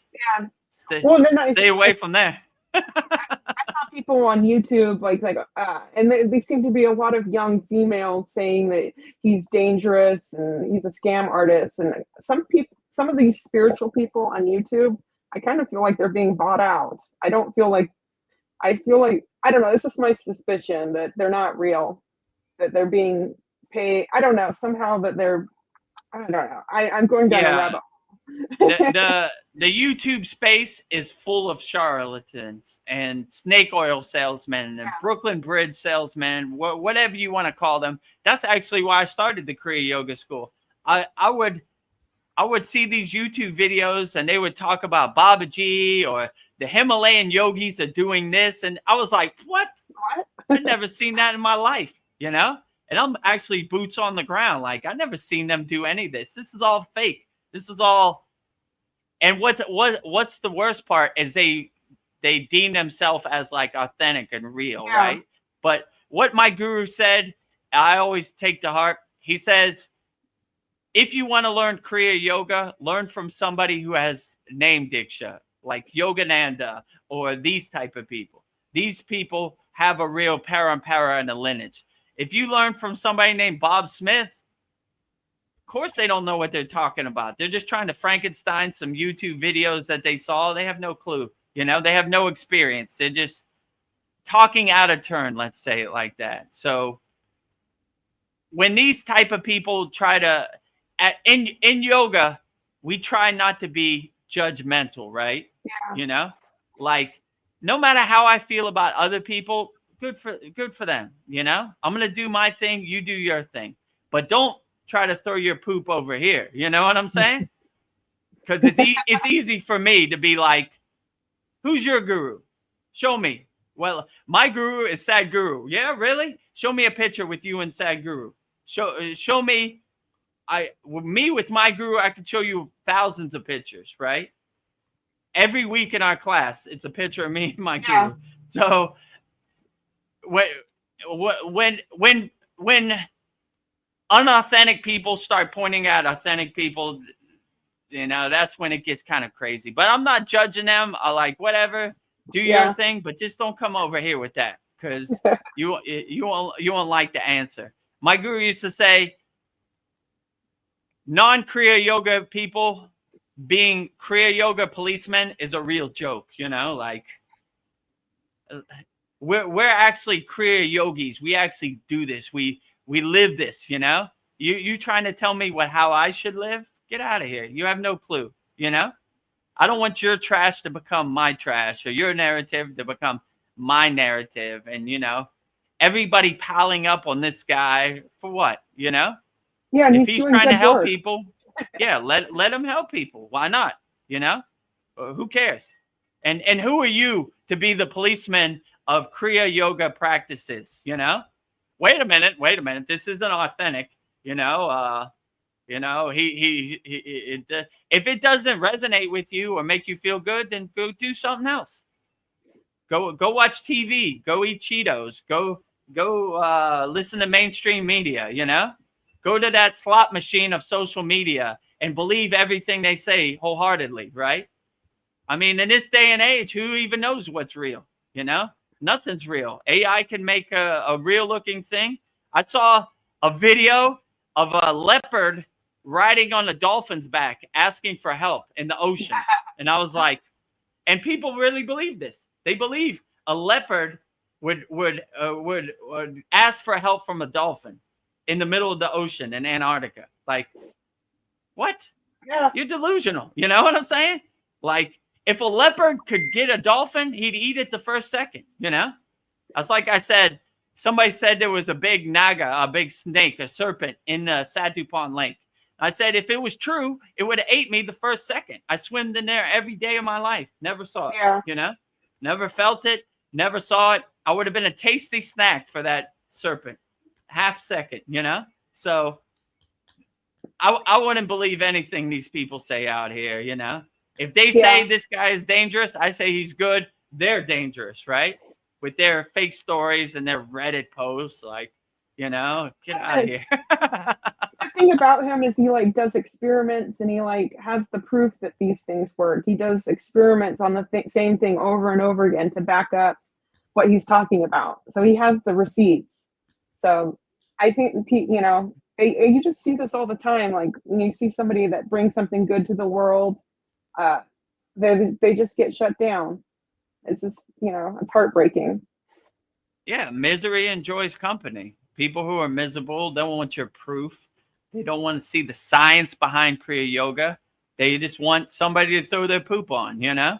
So it's just part of it, you know? When you put yourself out there, they're coming, you know? Yeah. So, yeah, I could show you how Kriya Yoga works and everything. That's why I like to call it the science, right? You don't believe me blindly. Test it, Yeah. observe it, experience it, so you know it, right? I don't want you to regurgitate what I say wholeheartedly. I don't want this to become a cult or anything. I just want you to get some kriyas to help you overcome whatever you're going through in the present moment. So if it works for you, fine. If it doesn't work for you, find something that does work for you. But yeah, I don't know, you know? Yeah. Like I guess I'm gonna be next on the list, but I Yeah, don't they'll care. come after Eventually, you know, if I get a million views, here they come. But I'm ready for it. I got my shield up. I don't care about any of this, you know. Like, oh, Vedagurudev, you're not authentic. Oh, okay, yeah, whatever. You know, who are you? Who's your guru? Gotta go. Yeah, Yeah. exactly. Goodbye. You know. So if you're authentic, why is your name Bob Smith? Shouldn't you have mantra diksha or name diksha from your guru? I don't have a guru. Yeah, exactly. Goodbye. You know. The receipts are not adding up. The receipts, and even with this guy, they don't even care about the receipts. They only want to pal on. You know, the dog pal, right? Like you know, some guy has a football, they just all jump on him, right? Pal on, right? Yeah, I don't know. It doesn't work. You know, it's not authentic or whatever. Like why don't they like this guy? What is their reason? Did they have a reason or no reason? Oh, there was this girl that was like that she got a bad reaction. I think that she was starting to feel something like tingling, and she's just like he's doing things that are dangerous, and I don't know. She was probably having Kundalini and rising, but I don't know. Yeah, so he figured out a way to activate her inner energy, and she got scared and she started to freak out, right? Yeah. That's one thing. When your Kundalini awakes, you can't like you can't fight it, you know? You have to go with the flow, right? Even if it's a roller coaster ride, I would suggest that you don't fight it at all, right? You go with the flow, right? It might be a good roller coaster or it might be a harsh one, but roll with it, right? Because when you try to fight that Kundalini, that's when you get the adverse side effects. But yeah, so I don't know. I felt tingling. That's what you're supposed to feel, right? You know? I mean, so she probably freaked out, like, you know, this is more than I bargained for, and she blamed him for it. So I don't know, you know, but yeah, he kind of reminds me of RJ Spina, if I know I'm saying it wrong, but they both had like these accidents that they were going to be paralyzed, and they both healed themselves by visualizing their bodies being repaired. So they kind of sound similar. And what's One thing wrong I with was that? thinking I would Yeah. rather you heal yourself. about all Go this ahead. is about the saying money is the root of all evil, and like it's just like also like you see this guy and like maybe he's charging, well he's selling millions of books, doing all this stuff, and jealousy might be involved, and also you just like you start to feel like, oh, this guy's not authentic because he's like making millions of dollars doing this, and it's just distasteful the way money has to be involved in everything. If everybody just had enough money, a lot of these problems would just go away, I think, because people wouldn't be like jealous, and they wouldn't Be greedy. like put somebody down because they're making a lot of money, even if they're doing good work. But yeah, in this world, we kind of have to make a living, especially if you're dedicating your life to something, to improve something. Yeah. There's got, it costs money to do stuff, but as long as they're not like charging an arm and a leg and stuff, but yeah, so money is, I would say that's true. Money is like the root of all evil. Yeah, and maybe Joe Dispenza's taking money away from Big Pharma. Like That too, yeah. yeah. And then also, David Wilcock, I watch him all the time, and he had this one troll, and he thinks he's being paid by the deep state because they don't want his information getting out there. So he had this one guy hardcore attacking him like throughout his whole life. And he's filing a lawsuit again. He had to hire people to monitor his thing because this guy's like a troll, and you have to have people to look out for it. So Yeah. it's a jungle. That girl might have just been paid to That's what I was thinking. to say that, Practice being, he just logged in. He says, God bless my friends. Thank you for your consistency, Vedagurudev. Thank you for your consistency, Practice Being, also. Thank you for joining us. Yeah. We're having a Joe Dispenza talk. I was gonna bring up Chad's latest stuff too. He's doing the Secret Space program, which I really love the Secret Space program, and he's getting ready to talk about the 20 and Back program, where they get and my lab, they get these kids, that they figure out who's gifted. They'll like be in gifted like programs, then they will get this kid and say they're taking them to some advanced class or a field trip, and then they will actually take them via that little underground like shuttle buses to like a place where they'll be trained. But the weirdest part about it is they will get this kid, and then they'll make them do what they call the 20 and Back. So they do 20 years in the Secret Space program, and then they're able to time regress the child back and place him right back where he was before he left, before he was like missing or whatever. I don't know, it's kind of mind-boggling, but and who knows if this stuff is real, but it doesn't really surprise me that they have portals, time travel, all that stuff, anti-gravity, 0 point energy. I do believe a lot of it is true. So, but yeah, so I'm looking forward to hearing Chad's rest of his videos. So if the government comes to my house and says, your daughter's gifted, we want to take her on a field trip, I'll be like, no thanks. Right. Exactly. 20 and back, what? Enslave my daughter in the secret space program for 20 years and portal her back? No way, Yeah. So if anybody government official comes to you and wants you to do anything, don't do it. Just be like, yeah, okay. No, not interested. It's going to be a good field. It's going to be a good field trip. They're going to learn about space and goodbye. Get out of here. So I don't know. I'm just wondering how I would have turned out if I was like homeschooled, because school to me was like a prison, and it even looked like a prison, and I hated it, like I don't want to learn maybe I don't want to learn math. I don't want to. It doesn't interest me. I hate memorizing shit. So why can't I learn what I want to learn about? You know what I mean? True. Oh, you're interested in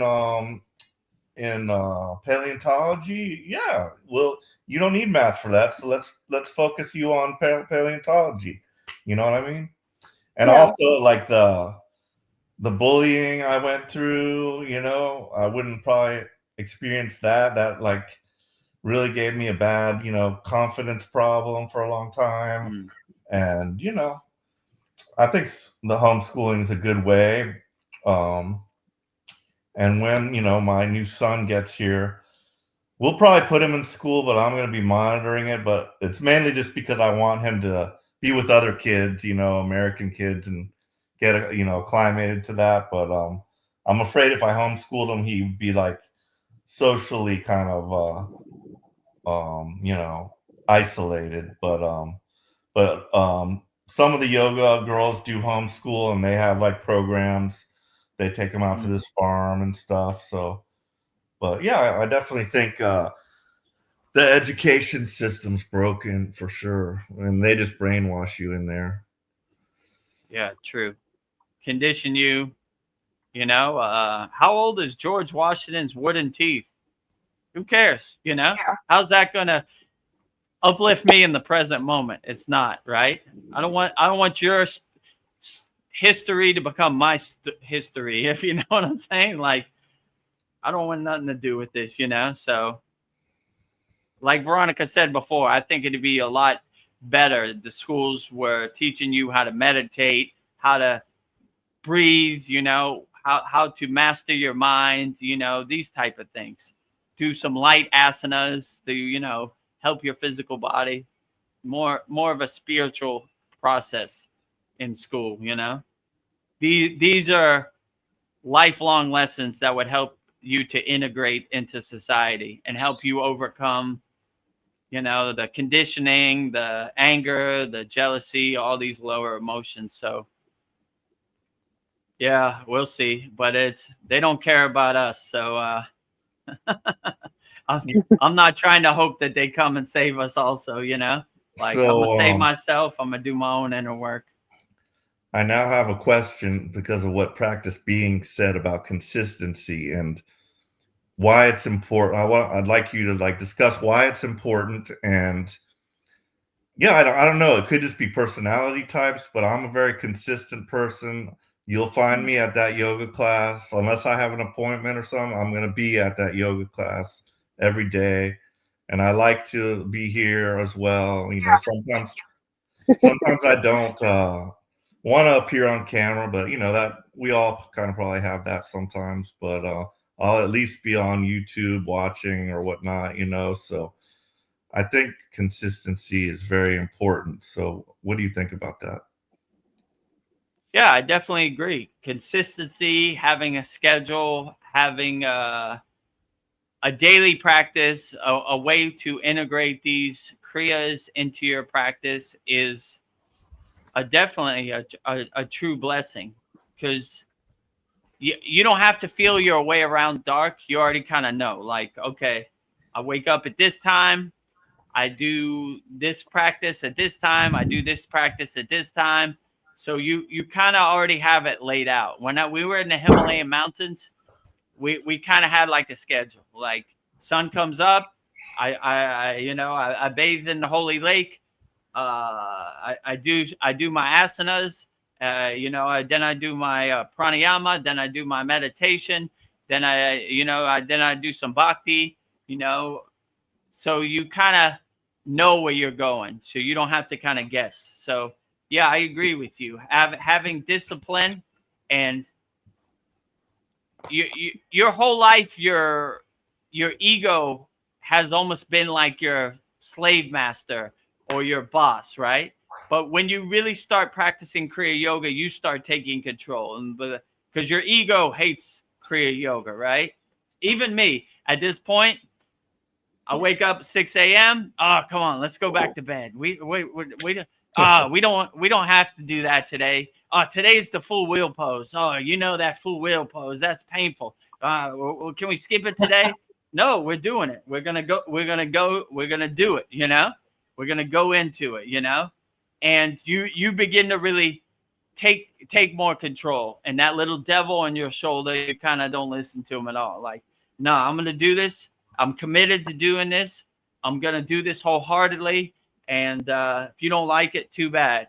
I'm the boss over here. You're not the boss. So yeah, I agree with you. Consistency, willpower, just showing up is almost like 80% of the battle, you know, because the True. first 10 minutes you're kind of dragging, you know, but then you get into it and you say, oh, yeah, okay, yeah, let's get into it. All right. I like it, you know, it's feeling good. I'm getting back in, I'm getting energized.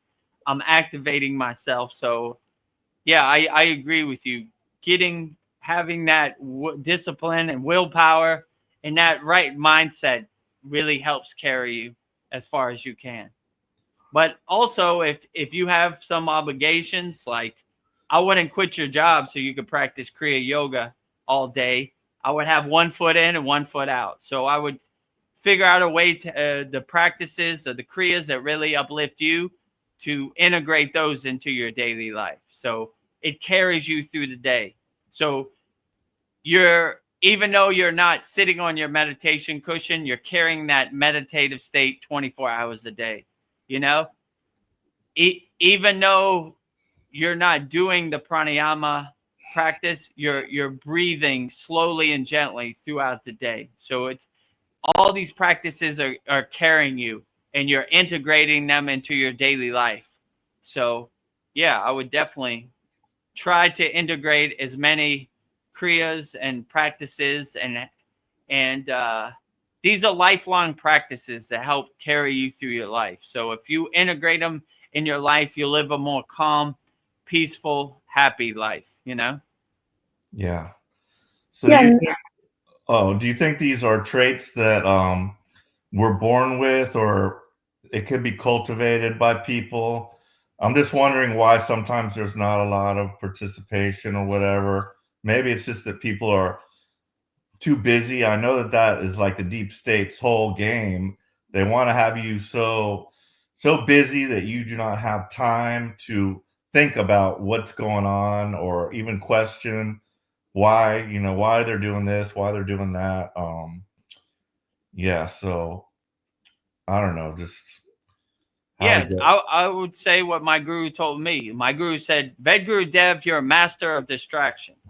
I was like, how you mean, Baba?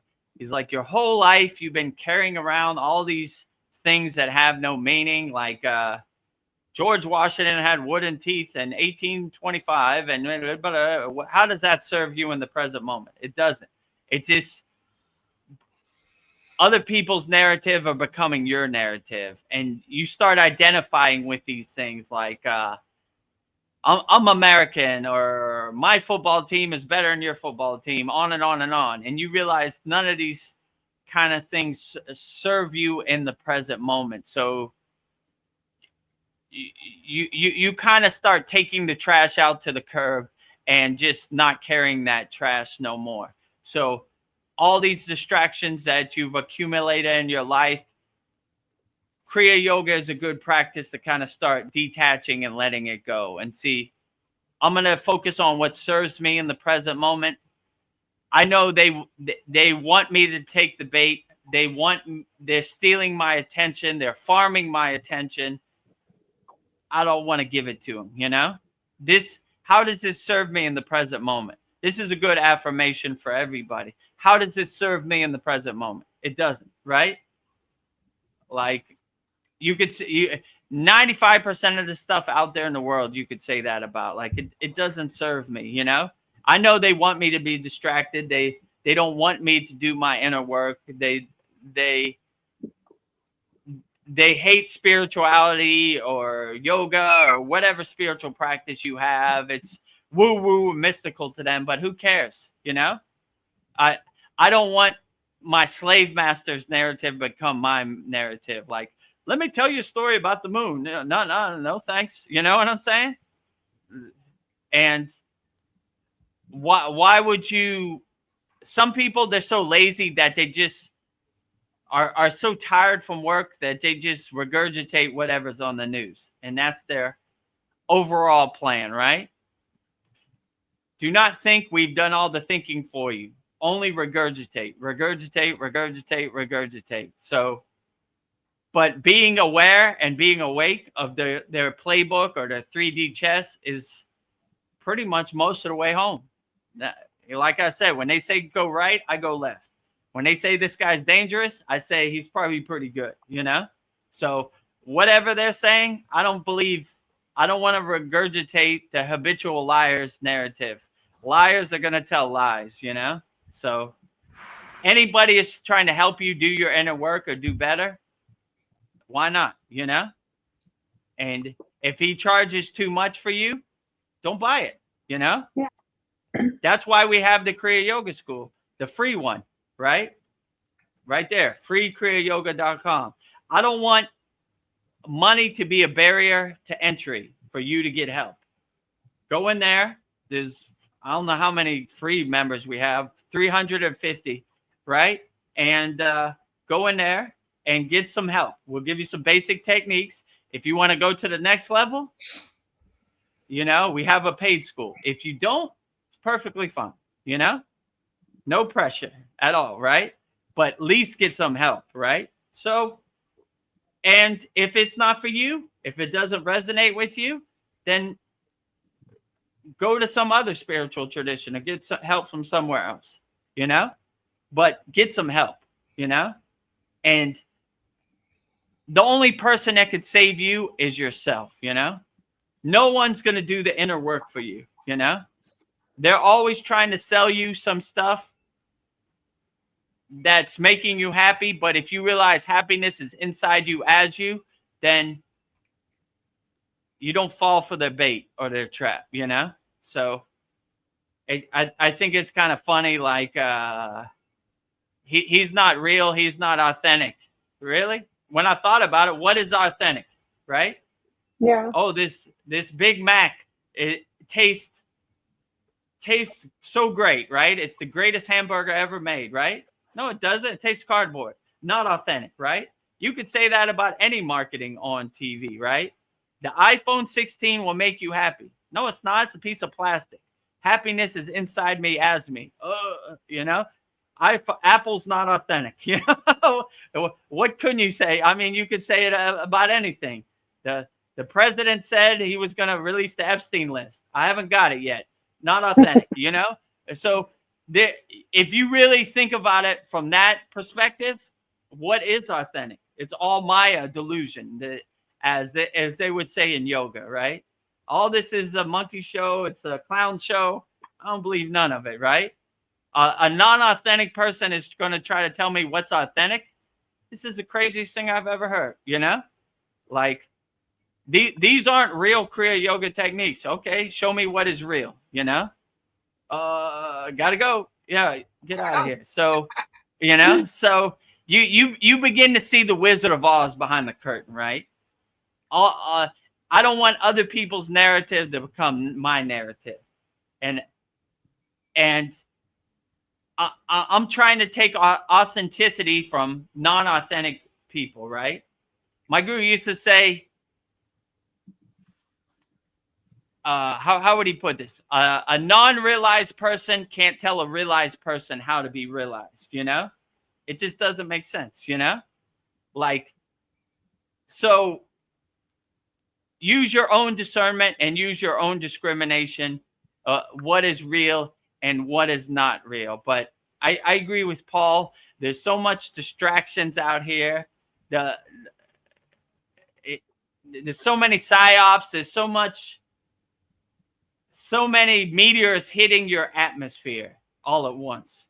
So if you need some techniques, go to the free Kriya Yoga School. We have free motivational videos on our YouTube channel at Vedagurudev. And if you want to join us in the paid school, that's perfectly fine, but no pressure, right? It's up to you, right? I'm not going to upsell you. I don't have a magic wand where I say I'm going to enlighten you. I'm going to give you some techniques that hopefully get you the results you want. But you're going to have to do the inner work. No one can magically enlighten you by touching a magic wand in your head and say, congratulations, you're enlightened, you know? Give me $5,000, you know? So it just doesn't work that way. You're going to have to do the inner work. You're going to have to be disciplined, and you're going to have to, you know, find a way to integrate it into your daily life. But if that sounds good to you, all the information is on the screen, you know? But don't let anybody tell you, think anybody's going to come in to save you. Save yourself. Do your own inner work, and you'll be thankful for it. Definitely, you know? So I'm a perfect example. I drank the Kool-Aid, you know? I was in the Maya delusional world before I got on the path of Kriya Yoga. I believed everything the government said, you know? They help us, you know? They're protecting and serving us. Once I became more aware, I said, nah, no thanks, you know? I'm going to save myself. I'm not going to wait for somebody else to come save me, you know? So do the inner work, save yourself, uplift yourself, have some tools in your toolbox, some kriyas, some techniques in your pocket. When something comes about, you look for the opportunity to overcome. But yeah, they definitely don't care about us. Let's say it like that. Nor do I want them to care about us. The liars are going to tell lies, you know, and I let them tell their lies. Go ahead. Yeah, go ahead. I don't believe it, you know? So anybody tells you dolphins are dangerous, they're dangerous. Anybody that tells you somebody whose favorite book is Autobiography of a Yogi is dangerous, they're dangerous, you know? So just see the Wizard of Oz behind the curtain, you know? And get your dog Toto to bite him in his ass because he's a liar. And when you see those monkeys flying around with the wings, hide under your bed. There's a lot of monkeys with wings, evil monkeys out here, you know? They're trying to farm your attention. They're trying to steal your attention. Don't give it to them, you know? Just laugh at it like the joke it is. Like, you know, here they go again. Another day on Reddit. The monkeys are throwing poop on each other, you know? What's new, you know? Another day at the office. Yeah, so I made a comment also on Chad's Secret Space Force video, you know, telling him I liked it, and I asked him, why don't he do a video on the Bugosphere? So, and somebody put a like by it. Maybe it was Chad, so maybe that would be fun if he did something on the Bugosphere. Yeah, we want more Bugosphere videos. We have a lot of questions, right? Yeah. Mainly when I saw that Gayatri video that Veronica posted where it was going crazy when they were playing the Gayatri mantra, I was like, whoa, this is for real, you know? Yeah. I am a fan of the Bugosphere right now. Actually, when I get off here, I'm going to try to invoke the Bugosphere.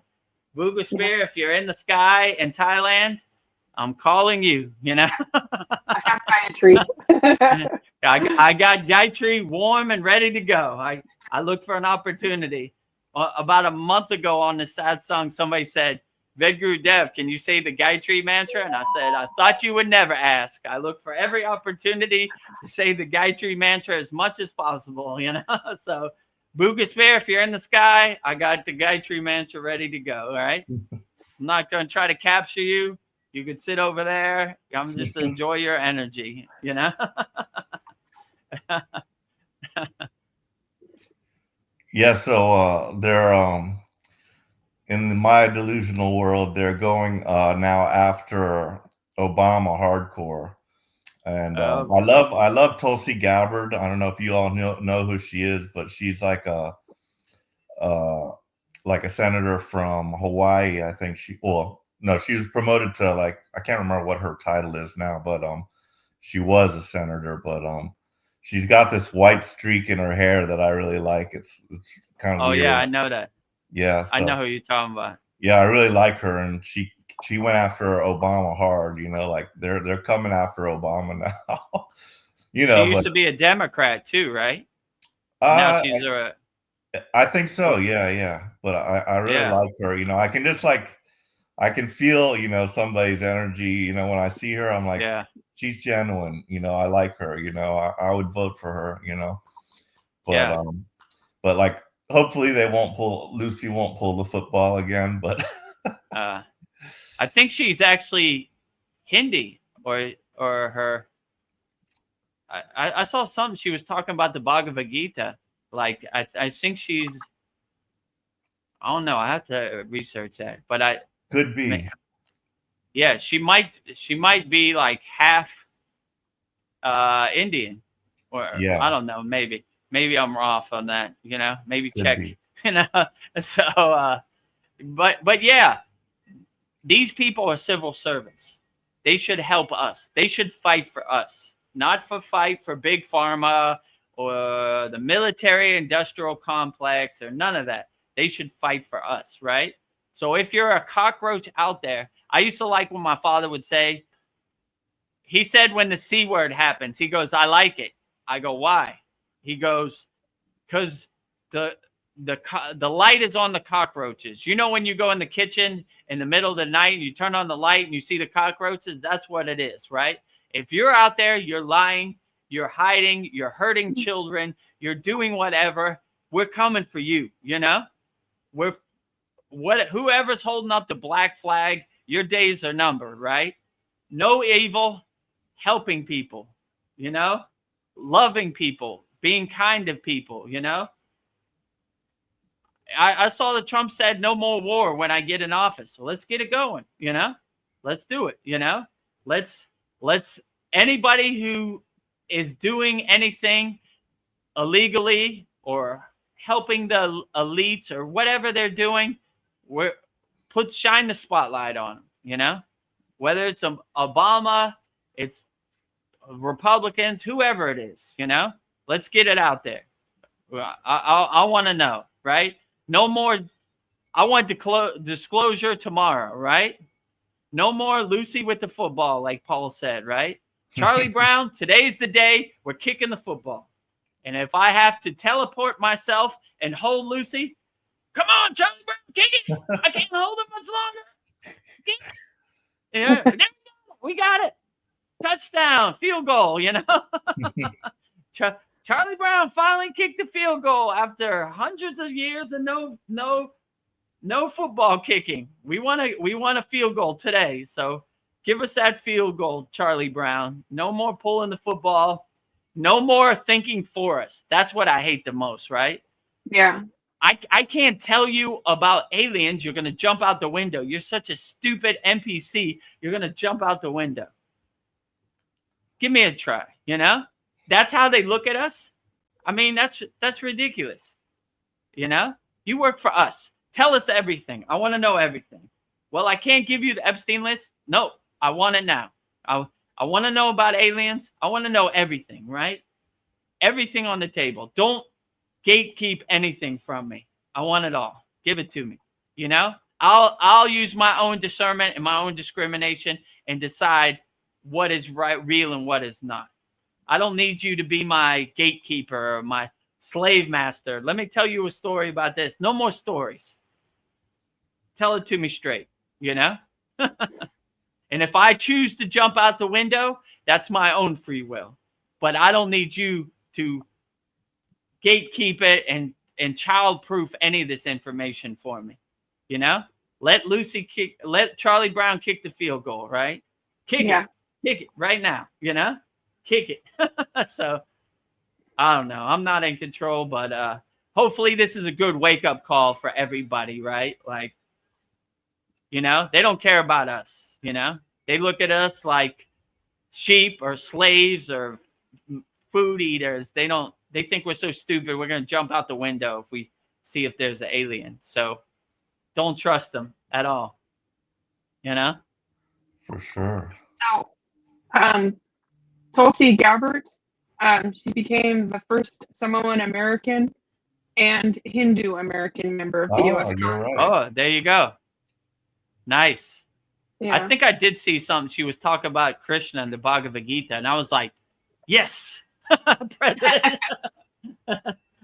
So I do like her. You know, I like this other guy, Vivek Ramaswamy. I think he's got a cool name, Ramaswamy. You know, so I mean, what his policies are or whatever. You know, I think if you are Hindu and you believe in the Bhagavad Gita, you're probably on the right track. So all the power to Tulsi Gabbard. Go get them. Go get the cockroaches. You know, their Turn the days light are on. numbered, right? Turn the light on, spotlight on them right there. Yeah, speaking of cockroaches, yeah, we had like a big one, you know. We call in Miami, we called them palmetto bugs. Oh yeah, palmetto About bugs. an Yeah, I inch know. long. But the disgusting ones are the German cockroaches. But we had a big palmetto bug, and Gabby got scared, but the cats got it. The next day, the cats were playing with its little corpse. Oh my God. You can't have no palmetto bugs, no mouse around the cat. It's a done deal, right? Yep. They're patrolling my house, keeping all the bad spirits and palmetto bugs away. Outstanding.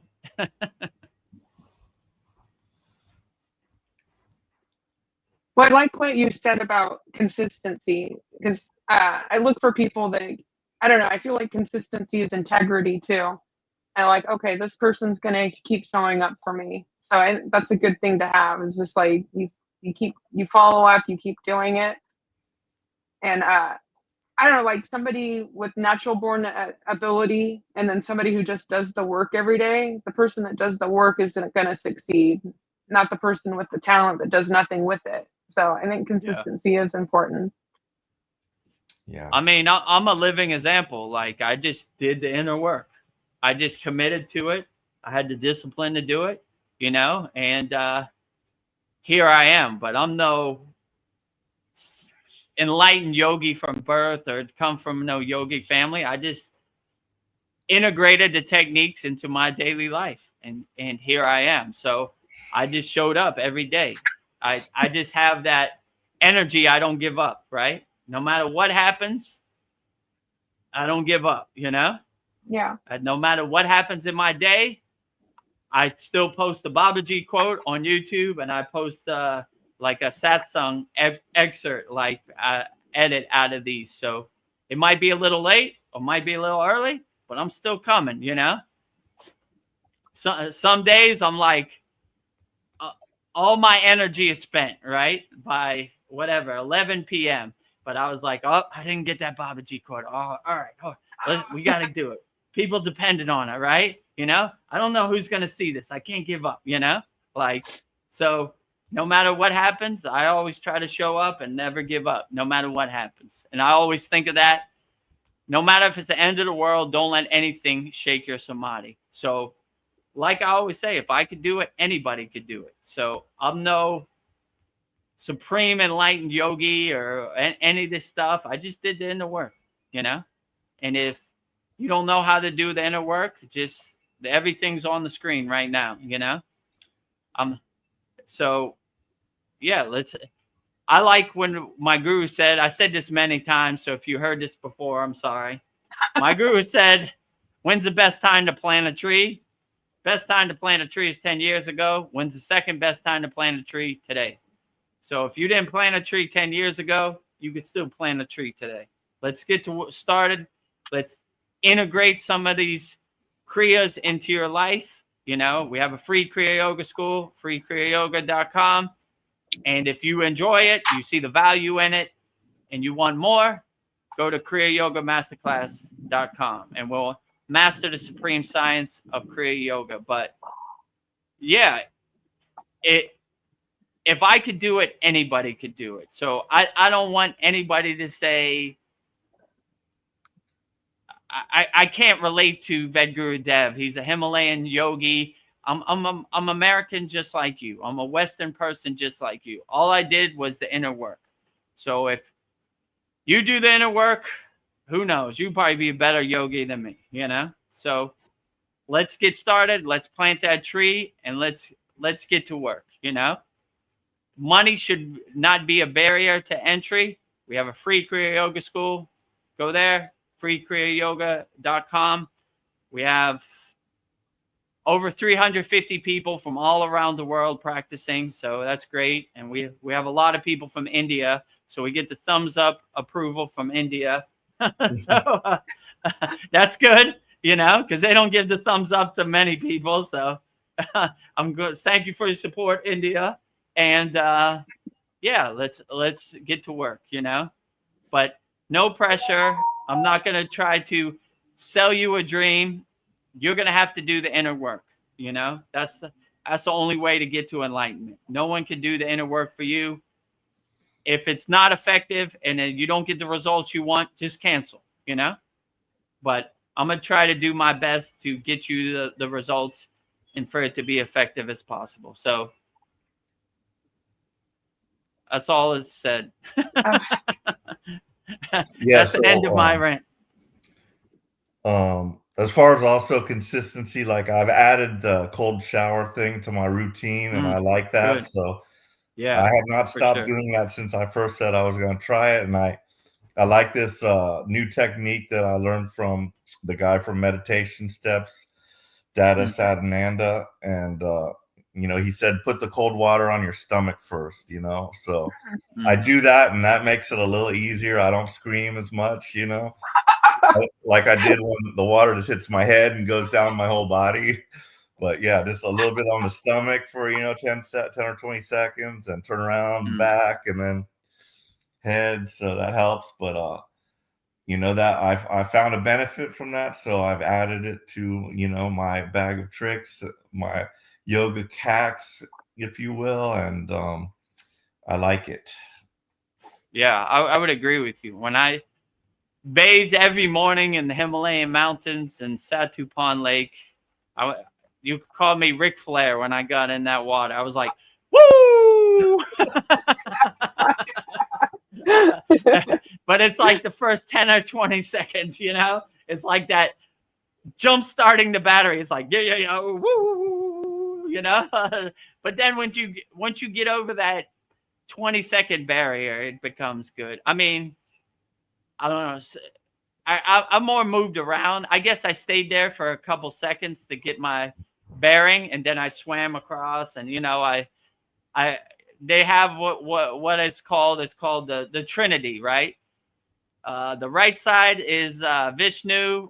The top side is Shiva, and the left side is Brahma. So like the trident, right? The three sides. So you would swim this way, this way, this way. So I kind of made the yantra triangle in the Himalayan lake. But yeah, I know what you're saying. That really jump starts the car when you first get in there, right? Especially, I mean, I don't even know how it wasn't frozen. It was like 1 degree over freezing. So it was like 33 or 32 degrees, right? Like it was brutally ice cold. So, but yeah, when you get in there, call me Ric Flair, because I got in there and it was like, woo! Then you do like your Kalapabati breath or your fire breath, you kind of heat yourself up, So get that train kind of moving, right? Slow and starting from the train station, working your way up. But yeah, I agree. Once you really make it a habit of taking a cold shower or going in an ice bath or whatever it is, it really jumpstarts your day, like it really gives you that cold shock protein and these inner energy. It wakes up your body, right? Especially early in the morning when you're like half asleep. When that cold water hits your body, whoa, you are not half asleep no more. You are wide awake. So it shakes off the rust. It shakes off, like the fatigue in your body when you first wake up, right? So if you want to jumpstart the engine right off the bat, take a cold shower or an ice bath or however you want to do it, because that's what I did, and that really helped me in the Himalayan mountains. So I miss my cold swim in the Himalayan mountains, Yeah, even like in Thailand, the water's probably not that cold because it's just a lot warmer there. So the water in the pipes probably doesn't get as cold as it does here, I would think. I mean, I Yeah, noticed for that in the sure. Philippines, but I also wanted to ask you how the weather was there because yeah, the Philippines is under some type of weather alert. The kids are not going to Right. school, and Oh, yeah, there's a typhoon in the area, a lot of flooding. How is it over there? yeah. So they have like a typhoon warning coming in the next couple days. So I mean, you could see when I was on the ocean, it's windy and it's kind of, but it's been raining off and on. But they're trying to say it's going to be pretty steady the next couple of days. So that's why when I came outside to do the satsang, I was like, all right, good sun, nice and clear. Next couple of days, who knows, you know? So, but in Thailand, it'll rain for like an hour very hard and then it'll stop. So they do have some kind of flash flooding and some kind of typhoon, but we're lucky today, and we were lucky. Yeah, on the Soul Talks on Sunday, right at the last 10 minutes, it started Yeah. to rain pretty hard. So that's kind of why we wrapped it up. And if you could see, after we stopped, I had an umbrella over my head, and I was trying to move all the equipment into dry places. So yeah, so yeah, maybe there is a typhoon. Right now, you can't go to school in Philippines because of typhoon. Correct. Oh, so that must be pretty hard. So Philippines is like almost parallel to Thailand.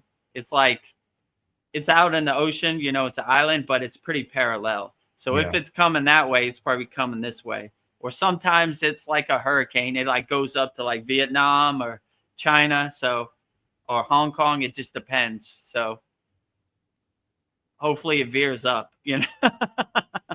Yes. But it's okay. It's part of it. That's part of living in Southeast Asia. Monsoon season. I mean, when it rains, it really rains. Like it comes down. Like so. But yeah, we'll see. Well, I'm gonna hit the sack, guys. I might tune into YouTube.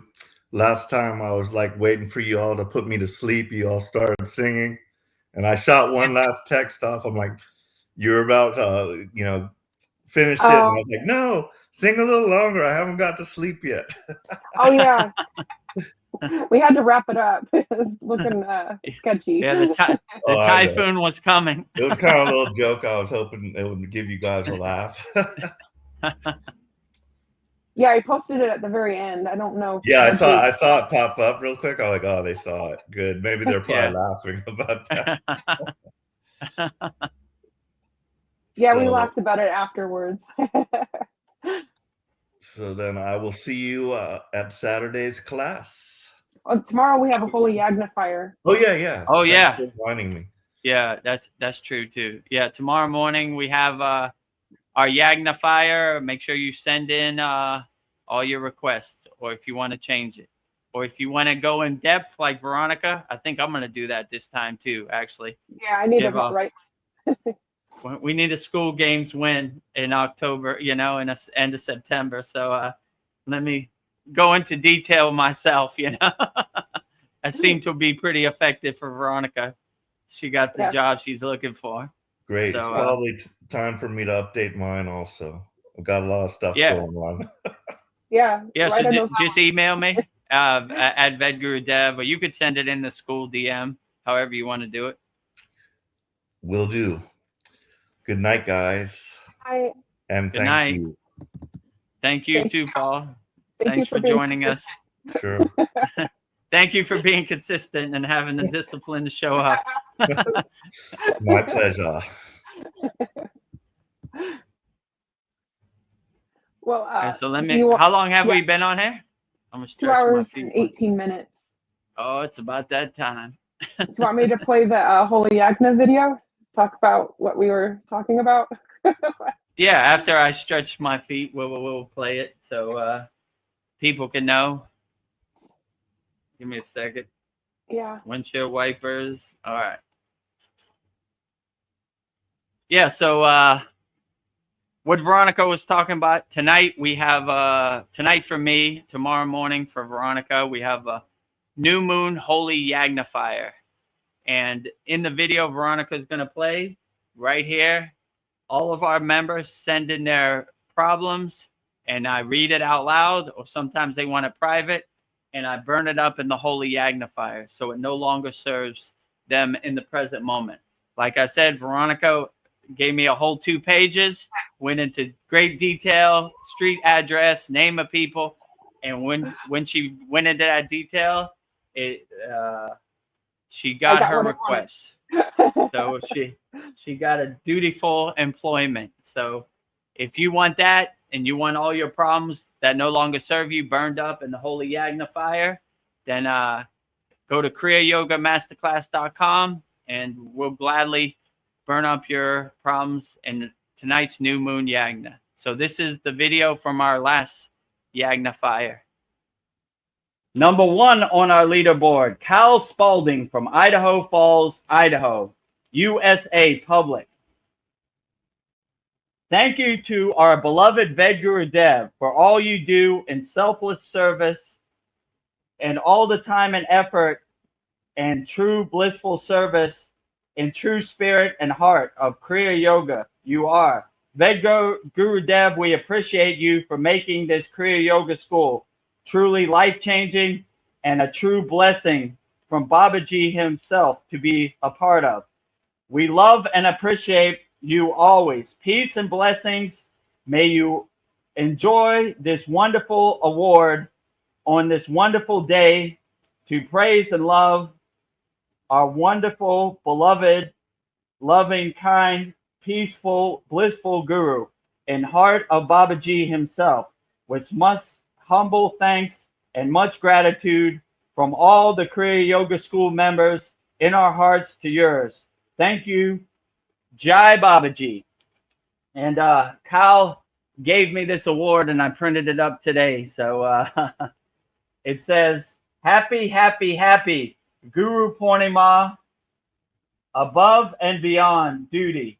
Award to the beloved Vedagurudev. So there you see it. So thank you very much, Kyle, for the award. I appreciated it always. I laminated it. So I'm going to put it next to Veronica's picture. So burning all Cal Spalding's problems in the holy yagna fire. Jyoti, Jyoti, Jyoti Soyam. Jyoti, Jyoti, Jyoti Param. Swaha. So there it is, right there. So if you have some problems that are annoying you and you want to burn up, you can watch them all go up in smoke. No Yes. longer serves you. So that's a benefit of our paid Kriya Yoga School, Kriya Yoga Masterclass. So if you want us to burn up your problems in the holy yagna fire, go to kriyayogamasterclass.com and we'll gladly burn up your problems. Plus, we have weekly classes, hundreds of Kriyas, interactive community. The list goes on and on. So all the information is right there on the screen. So no pressure. Choose whatever fits you the best. But definitely get you some tools that help you navigate 2023 because it is crazy out here.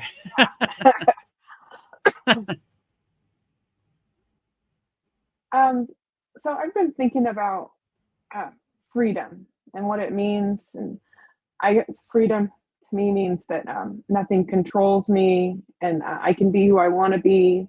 It's a feeling of being complete. I'm not lacking. And then I was thinking of all the things that control me or control us, and I would be able, to be free, would I be willing to lose everything to be free? And I think maybe that's the key because we hold on to all these things. I mean, to be free, I don't know, it's different for everyone, but would I be able to lose all my money, my job, my status, relationships, my health, my looks, my animals? I don't know, for some people, their children, my prized possessions, these things that we're clinging to. I don't know, kind of keeps us trapped. I don't know. Could I just let it all go? Could I just walk away from it all? I was thinking maybe Yeah. that's, yeah. one of the most enlightening paths is a path of sannyasi or renunciate, right? They renounce everything. They give up everything. They're not attached to even their physical body. So they let everything go. And that's a very freeing path, you know?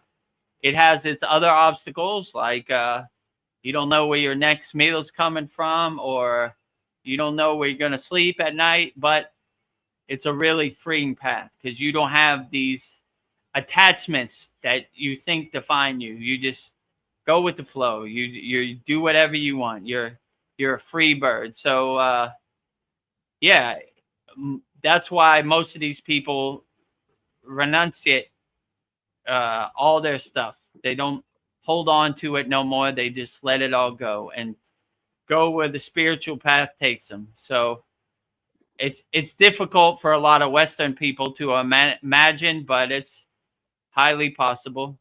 But you're definitely gonna have to make some sacrifices, you know, to you know, yeah, certain things can't come with you. Well, most things, almost everything can't come with you. Yeah, like all these So things I can't take with me. So it's just like, but like money, it's like every month to pay the bills. It's just like you're like, oh my God, do I have enough money? I hate that feeling. And it's just yeah, like, yeah, it's like I wish I would just had enough money, like FU money, like I would be free. But it's just like I have to play this game we're in, this debt society we're in. It's just like I'm not free, and I just want to be free. And I don't know. I kind of feel like I have to just be willing to let it all go. Like a person that's like a millionaire, it's probably a lot of work to have all that money. What if they let it go? And they could make that money again, but they're not. We hold on to it with a tight grip. All these things. yeah, and that's how you suffer because you can't let stuff go. So you start to get in your own way and suffer, right? Like I can't let this go. I can't let it go. But when you start to become the detached witness, you begin to see you can let everything go. I mean, all the attachments you have, it's hard to unattach yourself to it because you think you need it or it defines you. But when you just blow it all up and just give everything away and go on the spiritual path, then you kind of realize you don't need none of it. But yeah, it's definitely It's hard. difficult out here because you've been conditioned your whole life to think, you know, I need a car to go to work, and I need a this place to live, and I need this, and I need that, you know, and that's how marketing works. They try to find what you need and they sell it to you, you know? That's how they get money. If you don't need anything, they can't sell you anything. So it's hard to be 1 foot in the Maya delusional world and 1 foot out. This was the hardest thing for me because when my guru told me I had to go back into the Maya delusional world, I didn't want to do it because I already knew what it was, right? It's bills, it's gossip, it's jealousy, it's anger, it's consistent attacks on your consciousness, it's people stealing your attention, trying to sell you stuff you don't need. So it it took the right mindset and the right tools to help me overcome that. But yeah, definitely it was not something I look forward to, and I still Yeah. don't look forward to it to this day. You know, like oh, the electricity's got to get paid. Well, no internet, no electricity, no live stream. So let's get to Yeah. it. Yeah. Like okay, it will give me this. It's kind of Be like a honest, balancing. I was a super sannyasi, you know, like no internet, no nothing. So Yeah. I got to have 1 foot in and 1 foot out and keep some sort of balance, you know, like just because I pay electricity doesn't make me less of a yogi, you know. I'm still a yogi, still walking the spiritual path, but I got to keep the lights on, you know. Yeah. I don't know. I love the idea. I can feel like letting things go. I just feel so light. Just like if Yeah, I could you just do. let these things go, I feel light. you know, one of the highest goals in Kriya Yoga is called moksha, which is liberation. You know, my guru always said, travel light, my friend, travel light, no baggage, right? Clothes on your back. This is the sannyasi path.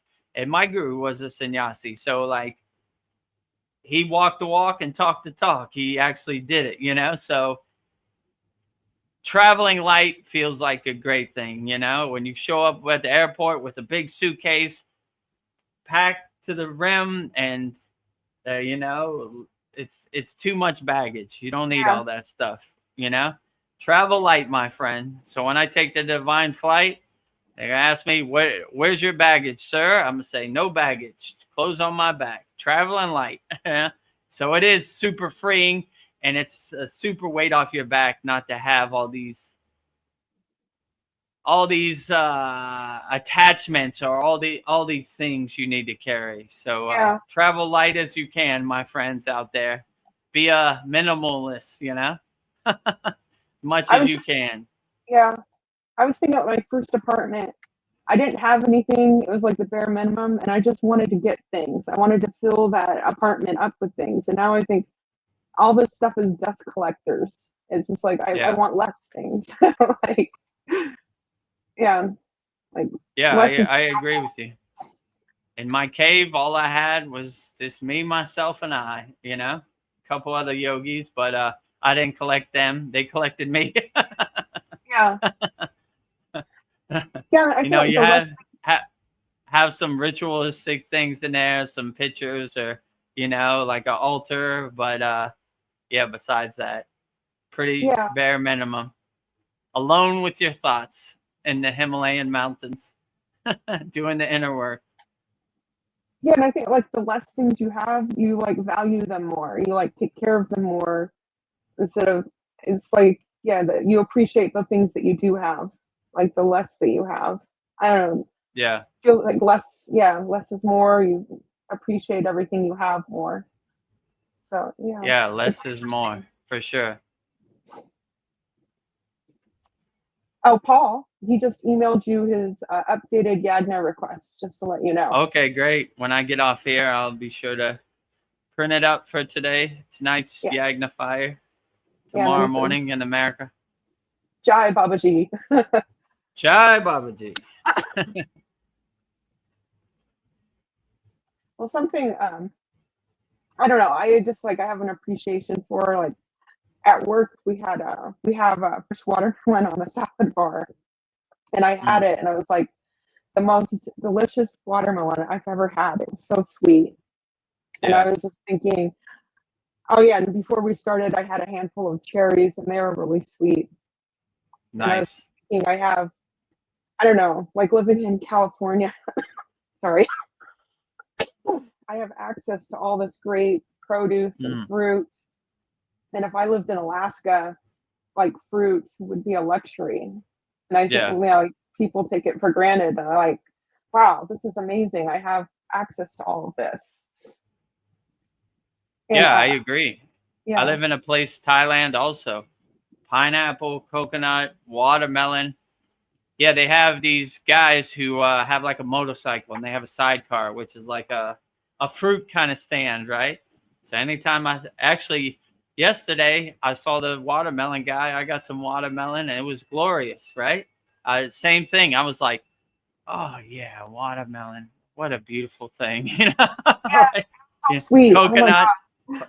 pineapple, all that stuff. Dragon fruit. So yeah, you know, but yeah, I agree with you. I remember when I came down from the Himalayan mountains and I took a shower. It was so glorious. I couldn't believe it. I was like, Oh, woo. Yeah. I mean, nice. I guess I took a bath like in the Himalayan mountains, but that was different. It wasn't like a bath. It was like, you know, like but like this was like a hot water shower and the brutal elements of the Himalayan mountain, the freezing cold. And I was like, oh, so glorious, man. You know, like Yeah, the things you take for granted when you don't have them for a time, you really see the beauty in it. Like, whoa, this is outstanding, you know? so So The watermelon you have, does it have seeds in it? Because I cannot find a watermelon that has seeds in it. It's all seedless. yeah, it has seeds, but I think they take it out for you, right? So Yeah, it's like they've learned how to like grow watermelons that are like seedless now. And I remember as a no, kid, no, I'm it was saying like, the watermelon in Thailand has seeds, but they pluck it out for oh, you. The okay, guy okay. does. Yeah. So it has seeds. But they take it. That's cool. Yeah, I don't know. Another thing I do is like I'll like if I have a really good piece of fruit, I just save the seeds. So in my kitchen, I have a bowl full of seeds. And Oh, nice. I was thinking when I have some land, I'll just start planting all these fruit trees. And I was thinking because I've Oh, that'd be great. sucked the fruit off the seeds, I have like it has my DNA on it. I had this thought like this fruit when it grows, this tree grows, it'll just be for me. Yeah. I don't know. I was thinking, maybe like it's a Yeah, nice idea. I have a mango tree right there. It's out of season, so it doesn't have any mangoes, but 2 months ago it had probably like 50 mangoes total. So that was cool. Yeah, Yeah, right there in my yard, and it grows really big from the yagnifier and the mantra japa. yeah, I'll do that too. I'll sing to my fruit trees, my my mantras, help them grow big and strong, and produce Yeah, lots of nice. fruit. Yeah, I don't know. And Paul was talking about his cold showers, but something I Mm, like to do is, I don't know, once a week, I call it like a spiritual bath. I don't know. mm. But I get the water as hot as possible, and I'll add a little bit of, I add Epsom salt. Like if I have some oil, like eucalyptus oil or blue Yeah. lotus oil, whatever I have, just like a couple drops. So yeah, I for some reason I like oil, but yeah, and then I'll light some sage, and I have this thing I do. I'll start from my feet, Oh, so I put the smoke on the bottom of my feet, and then work up my one leg, and then do it on the other leg, and then I'll do the oh, cool. chakras in like a swirl up to my crown, and then I'll do it over my arms, and then my hands. Oh yeah, and then my back. I like do like a shield around my whole body. I feel like that Oh, gets all the nice. negative energy out. And then I'll light a candle and turn the light off. And then I like to do the chakras in the bathroom because I feel like the acoustics are really good. But Oh, cool. I like doing the bija sounds and then like after I do it like a couple rounds, but I can feel the water vibrating. So the water likes the sounds of the mantra, the bija sounds of the chakras. So I'm like, I feel like that's a confirmation that this is working. But after this spiritual bath I feel really good. I feel like I'm clean from the inside out. It's a clean that I can't even describe. I feel like my inner self, my soul's clean. And then Nice. I'll take a cold shower after that just to rinse the salt off. So I just started doing this, but it kind of feels addicting. I really like it. But I'll try to do that once a week. So Yeah, yeah, outstanding. yeah. I don't know. I feel like I've just started like developing these little rituals. So I'm sure you have your rituals too. But I'm just like, this feels good. I'm gonna keep doing this. Yeah, if it feels good, keep up the good work. Yeah, Keep doing it. As long as it feels good, it's all right. yeah, So I would definitely do it over and over. Yeah, I have Kriyas I enjoy, and I just lean into it, and I do it as much as possible, and enjoy it as much as possible, and do it as best as I can. So yeah, outstanding. yeah, yeah. And something like I don't know. I'm almost like 60. I'm almost halfway there. But like we were talking about the oil, like Dan Van Tree. But it's just like Mm, I don't like buy moisturizer and like beauty supplies. I'll just do like a really good oil, like mm, castor oil or olive oil or coconut oil, and I'll just rub that on. Well, first I like splash cold water on my face, and then I'll rub the oil on my face, my arms, my chest, and then I'll take like a hot run the hot water and then a hot towel and then just kind of absorb the oil into my skin. So Nice. I don't know, I've been doing this for years and years, but people don't believe me when I tell them how old I am. So I don't know if I look like I'm 54, but but I feel like there's so many chemicals in these beauty supplies that women put on their face and stuff. I feel like it ages them. So I feel like you need to like keep it simple. And Yeah. so I don't know. I think I must be Indian in a past life, but I also do like this teeth pulling thing. Like I'll do coconut oil or like Mm. sesame oil and swish it around my teeth because I just liked how it like seemed like it made my teeth feel cleaner and my Mm. breath smelled better. But I guess this is Yeah. an Ayurvedic print thing that they do, and I've just did that naturally. I just started doing it because I liked how the Mm. coconut oil made my breath smell. But I was just, oh, this is interesting. And I never go to the dentist. My teeth, I have like perfect teeth. So I was thinking, oh, another confirmation that this stuff works. But I feel like maybe there's things we just do instinctively that we just know to do. So I don't know, like, yeah, Yeah. it's just, I would agree with you. Like, there's certain things you don't know why you're doing it, but you just do it and it feels good, and then you see later. Like, I don't know, like Gayatri's mantra. I just did it because it felt good to me. Now, yeah, the other benefits, it uplifts the bogosphere, outstanding. But I don't know why I liked it. It just resonates with me and makes me feel good. So anything you do that makes you feel good and uplifts you, and I would actually enhance it, lean into it, and cultivate it as much as possible. Do it more, do it as much as possible, no limit. So yeah, yeah, there's definitely certain things and certain kriyas that I really like, and I really lean into it and do it as much as possible. yeah. And then like the breath. I notice like when I slow the breath down, I feel better. Mm, And I notice like when I'm upset, I like have to take breaths. Like there's yeah, something about the breath that like it calms me. It's like or like I'm having a nervous breakdown. I need to breathe.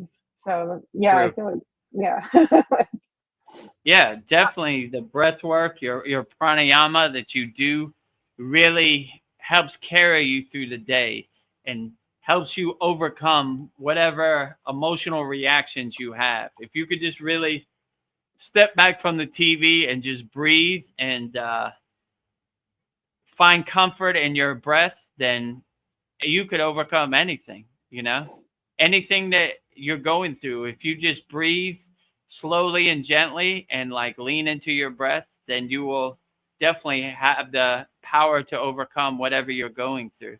So I agree with you wholeheartedly. Most of the people that are in jail or get in a situation because they didn't take a few moments to breathe. There was a yeah, commercial I used to watch in America. It was probably in the 80s or 90s. It's like a public service announcement. The woman was cooking eggs and the baby was crying, and she was starting to get frustrated. And right when she went to hit the baby to make it stop crying, and right when she went to hit the baby, it paused and it said, "Before you do something you're gonna regret, just breathe. Count to yeah. 10 and breathe." And I always like that, just breathe. No need to go to prison over nothing. Just breathe and walk away. It I ain't think worth we it, need to right? pause. Yeah, it's good just Don't to let pause. 10 seconds of your life throw away the rest of your life. Yeah, No need. You don't need the extra headache. It's not worth it. Don't need to show how manly you are or whatever. It's not worth it. Let it go. Let it pass. Not worth yeah. it. I know we So get upset. We don't think clearly. It's just like just to do that breath, just breathe. just breathe. Lean into your breath and find comfort in your breath. Oh, Paul gave us me a confirmation. He says that he also uses oil as a moisturizer, and he is Mm, 61 years old. no one believes it either. Yeah. Yeah. I like oil on myself, Yeah. So rub as much oil on you. And actually, I'm going to save my Amarita, the best oil ever. Right? Rub it all on myself. Yeah. That's a good plan. I never thought about it that way, but that's a good. I got to figure a way to maybe just have contain it, like a place to put it in. like a glass jar or something. Yeah. And Paul also, he does the Epsom salt hot baths also. Yeah, I just feel Yeah, like they purify my body. Yeah. great. Yeah, just hot as possible. um yeah, and I was also thinking like when somebody rejects me, maybe that's a good thing because they're choosing themselves first and they're not wasting either of our, their time or my time. So reject me all you want. I was thinking rejection's good in a way. So Yeah, I saw a meme on Instagram. It says when someone unfollows you, it's magic, like the trash is taking itself out. yeah, So look at the silver lining, look at the opportunity in it, and say, "Oh, they don't want to be here. I don't really want them to be here anyway. It's probably a blessing in disguise." Eh, I'm glad they took the first step because if they didn't, I probably would keep prolonging this and keeping it going on forever. So I like a good jolt, a kick in my butt to wake me up and get me yeah. started on the right path. Paul's funny. He says just not P Diddy's baby oil. Yeah, stay away from Not that. P Diddy. I think P Diddy's baby oil is probably over by now, but Yeah. yeah, when I saw that baby oil, I was like, 10 million bottles of baby oil? Take me like 2 years to get through half a bottle of baby oil. Yeah. What's going on over there? Super slippery. This is insanity. Can't catch P Diddy. He's super oily and slippery, right? Can't get him.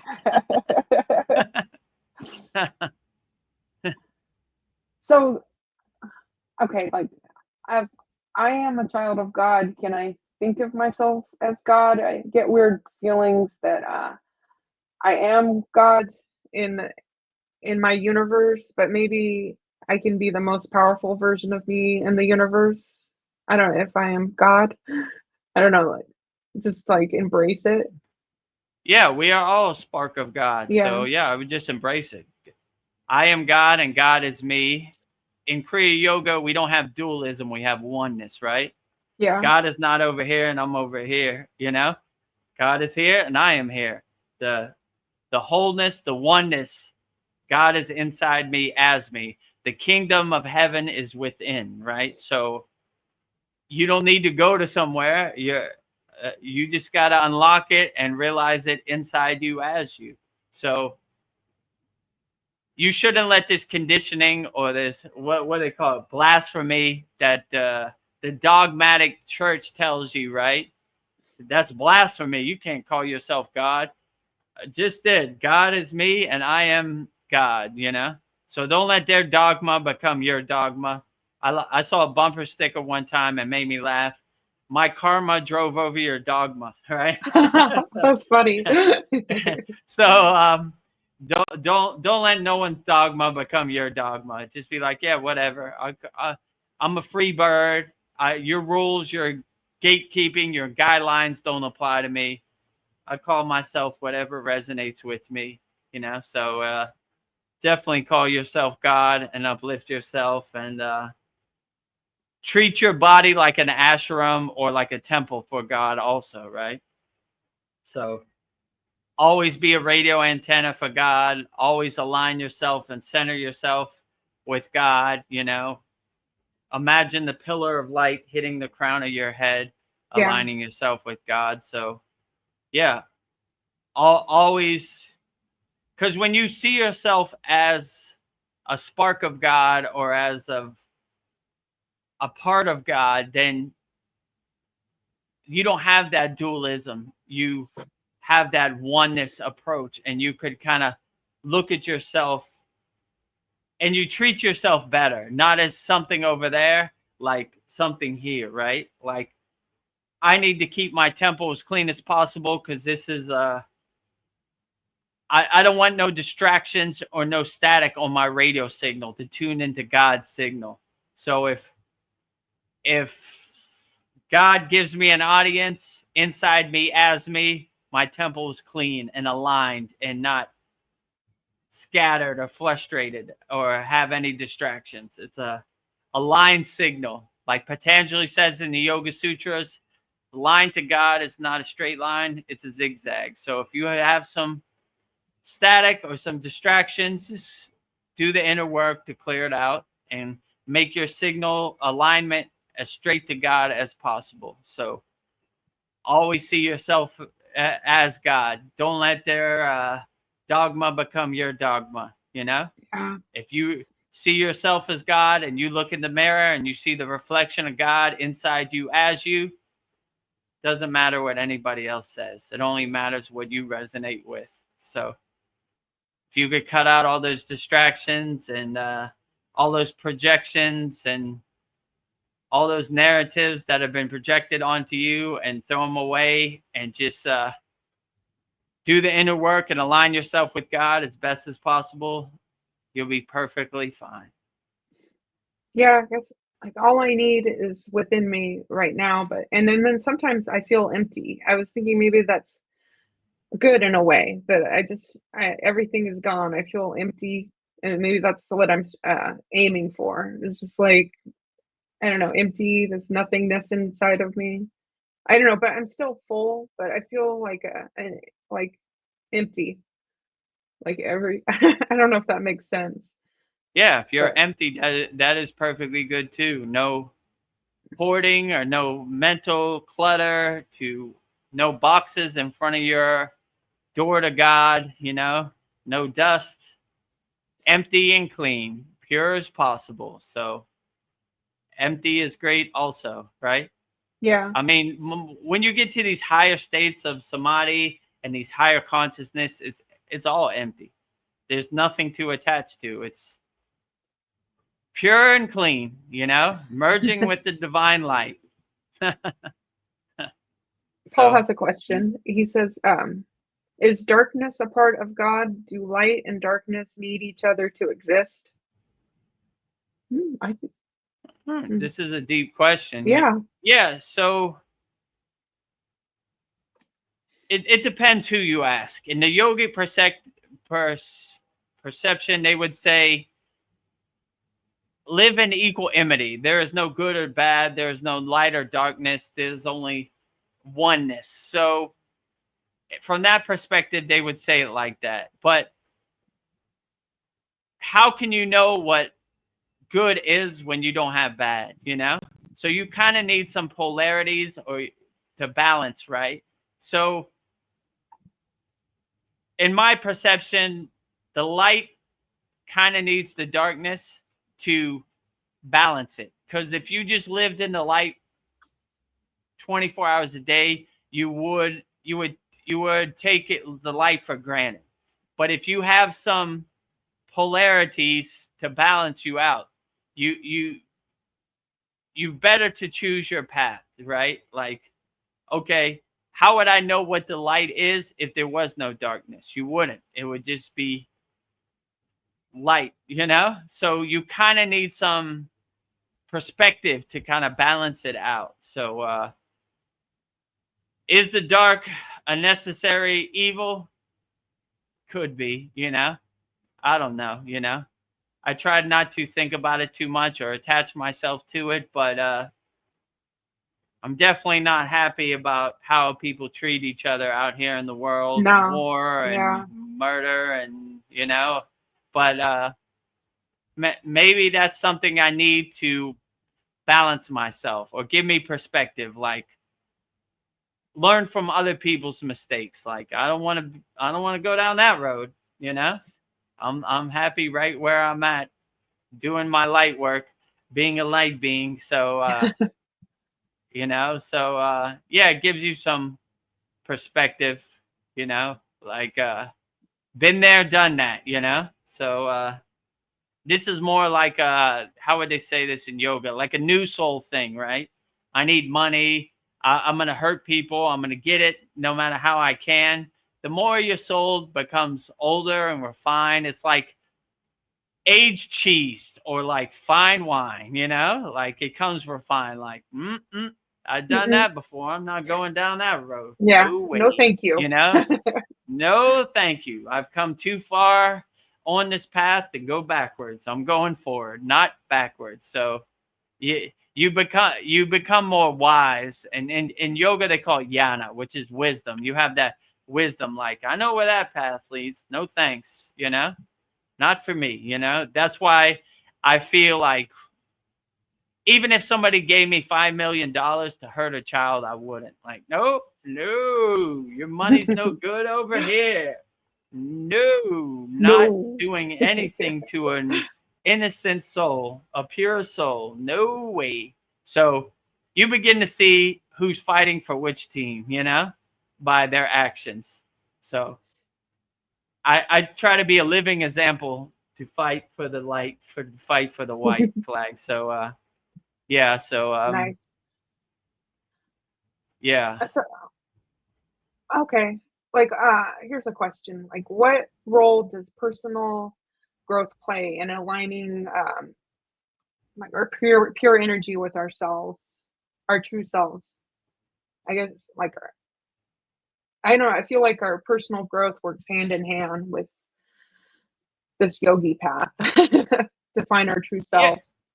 Yeah, so the more personal growth you have, the most self-awareness you have, the more self-realization you have, the more higher consciousness you have, you elevate yourself on the spiritual path and you begin to have spiritual growth. And it's the same type of thing. Like, I treat my body like a temple, not like an amusement park, because I know where that leads, and it uplifts me and it clears the path for me when I'm on the spiritual path. So yeah, the more personal growth to have, it's like graduating from a grade, right?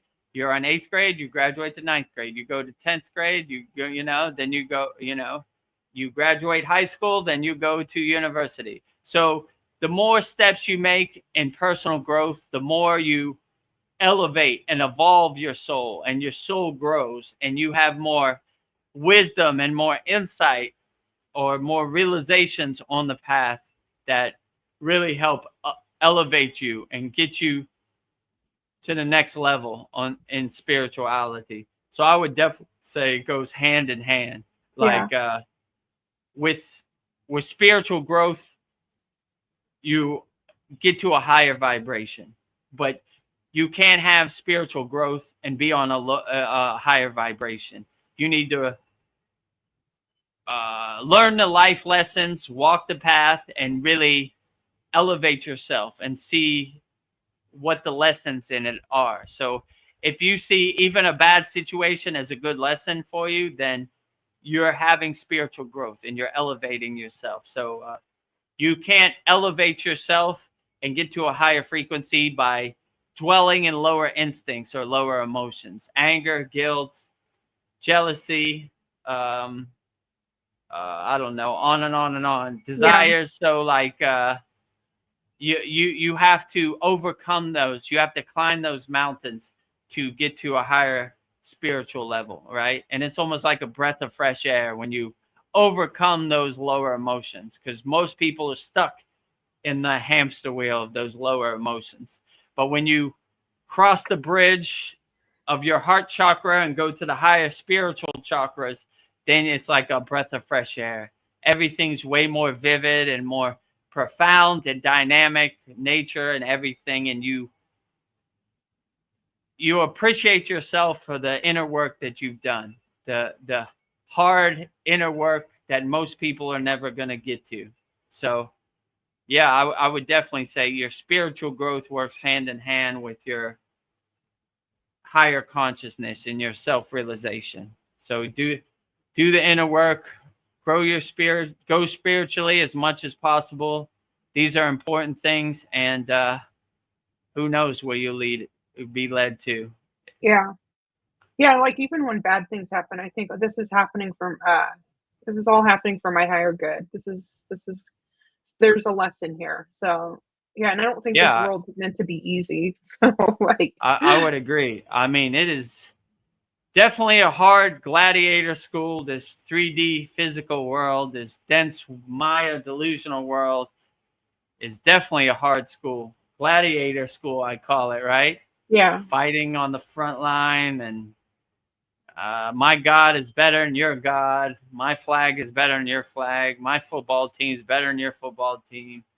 Divide and conquer. I can't hang out with you. You have a different skin tone than Yeah. me, and you believe you call God by a different name. We are the chosen people. Your uh, God is not the real God. You pray to false idols.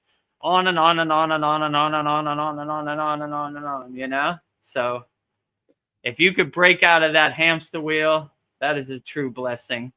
To open the curtain and see the Wizard of Oz behind there. Ah. This guy I thought was God. He's this bald-headed fat guy behind a curtain pretending to be God. Nuts. yeah. I mean, I Toto, would bite him. bite them. I mean, I would never kill myself, but sometimes I think just lately I feel like it would almost be a relief to just get out of this somehow. It was like, I don't know, like my Yeah, get out of free card. don't do it. My guru used to say, peaks and valleys, Vedagurudev. There are high days, there are low days, but Yeah, we live in equanimity and we stay consistent. No matter what happens, nothing shakes our samadhi. Nothing shakes our meditation. So it happens to all yogis all around the world and all yoginis. Some days are good, some days are bad. The only difference, we do the inner work. We dust ourselves off and keep walking on the spiritual path. That's the only real difference. So never give up. That you've been given. Congratulations, you won the lottery, right? So if you're playing the game in this 3D physical world, just no matter what happens, never give up. Keep putting one foot in front of the other. If you fall off the path, it happens to all of us. Dust yourself off, get up, keep walking. Like, well, that was interesting. I didn't think that was going to happen, but keep moving, That's the best you got. Keep them coming. I'm ready to yeah, dance with you anytime. So that's the best you got. That's nothing. That's kindergarten where I'm at, I want to fight the devil. I want to kick him directly in his ass. So this is light work over here, right? yeah, So no matter what you throw at me, keep on keeping on, So even in Vedgurudev's life, there's things that I don't particularly like. I get frustrated with, but I never give up. I was like, all right, well, that's what it yeah, is. I'm gonna keep going. I don't care. We're gonna keep rolling, So that's the way I kind of always look at it. Like, no matter what happens, how would they say this in the Bible? Hell or high water, right? yeah, If there's high water, if there's hell, don't care. Going straight, Keep walking, keep walking, keep walking. Keep one foot in front of the other. Going forward, not going backwards. So I don't care what you throw at me. Never give up. yeah. I think a question many people have is how do I survive uncertainty? But I think, like you said, just keep walking. Don't give up. Nothing's I certain. mean, yeah, in this world, there's nothing certain. It's all uncertain, Who knows what tomorrow is going to bring, Just have some tools in your pocket so you could overcome it, right? Everything's going to be uncertain. So if you have that no expectation kind of mindset, can't really affect you because you don't have no dog in the fight. You're not hoping that something's going to happen the way you want it to happen, because it never really happens the way you want it to happen. It's always going to be uncertain. It's always going to throw a monkey wrench in your program. There's always, you're always going to have to change course, adjust, pivot, change Yeah, directions. This is how this world works, like You just got to be light on your toes no matter what happens. Like, okay, I know it's coming. You know, when I go out into the world in Thailand, I know that they're driving crazy. I know they're driving the wrong way. I know motorcycles are coming every which way. It's a total chaotic, but I'm ready for it because I already say, yeah, it's all uncertain. What is certain in this Yeah. world? Probably Nothing. nothing. You know.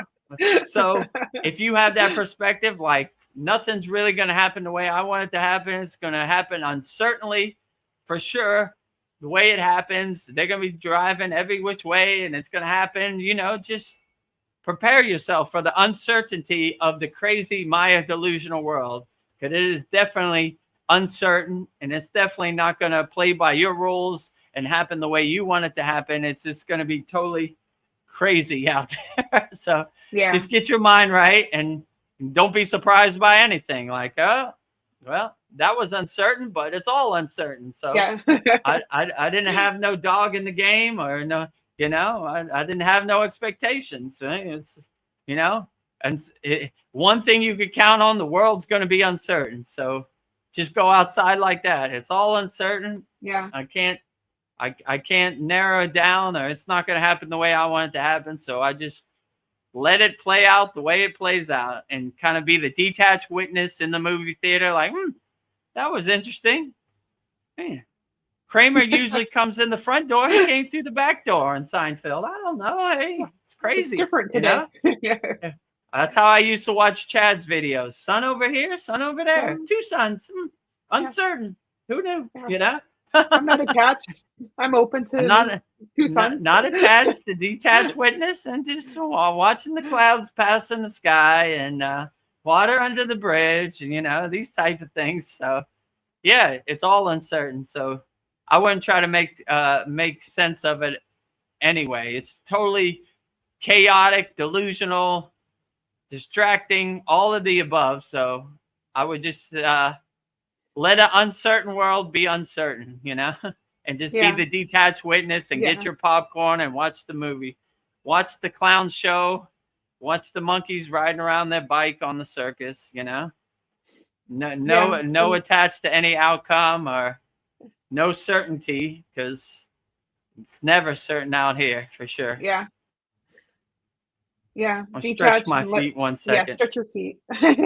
Yeah, 3 hours in. Yeah. Anybody has any questions, put it on YouTube, you know? Yeah, I'm waiting. I guess it's just you and me talking. Like, kind of quiet today. Usually it's a madhouse, right? Yes. But I'm not detached. We'll just go with it. YouTube doesn't like my dangerous narrative. Yeah. Shadow ban. Maybe that's a good thing. Out of the last Sat song, I thought it was the best Sat song ever. I thought the conversations were so good. But it's like the faucet's been turned off. I'm like, okay. It's all right. You know? Still keep going. Turn off the faucet all you want. Yeah, keep you can't going, shut us up. You know? Here's something. Do you? I don't know. Do you ever feel like your body shaking during meditation, but it's not a kundalini, or your body's just shaking? Yeah, that happens too. So, like, how would my guru explain this? It's like 2,000 watts going into a 20-watt light bulb, you know? So sometimes you really align yourself and cultivate your energy. It's hard for your physical body to process it, but this is a good thing. This is something you want. So I really, like I just said, I wouldn't attach to it. I wouldn't try to make too much sense of it. I mean, if it gets too harsh, discontinue whatever practice you're doing, but really enjoy it and kind of lean into it and see it as a good confirmation. Like, oh yeah, there comes the shakes. I know what this is. I've been waiting for this. I'm looking forward to it. You know, more shakes, you know, like it's a good signpost. It's a good confirmation on the path of Kriya yoga that sometimes it gets shaked, but it's basically, your divine energy is too much for your physical body to process, you know? So, but if it's mild, then okay. If it's like epileptic Yeah. seizure, then discontinue whatever practice Yeah, you're maybe, doing. Like, yeah, I have to, like, do some more work, like, make my ju- shell stronger. yeah, just stop. But it's a good confirmation. Like, whoa, whoa, whoa, whoa, that was a little Yeah, too intense, but I think I'm on the right track. You know, maybe figure out how to do it slowly and gently to cultivate it and enhance it more than you know, just going straight into it. But yeah, these are good confirmations. This has happened to me a lot in the beginning also. Like I was like, and then I asked my guru about it, and he said, it's a good confirmation. We don't reject it or suppress it. We enhance it and lean into it, and we cultivate it. So that's basically what I do. Like it's almost like a confirmation. You're going the right direction, you know?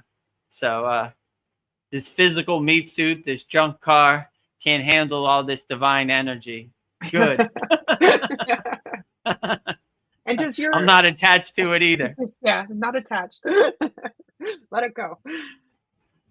So you've been on the path for a long time. So now does your Kundalini happen without any effort? Is it just kind of just you don't even have to like try, it'll just happen? Yeah, I would like to say that I have a 24-hour a day subtle Kundalini awakening.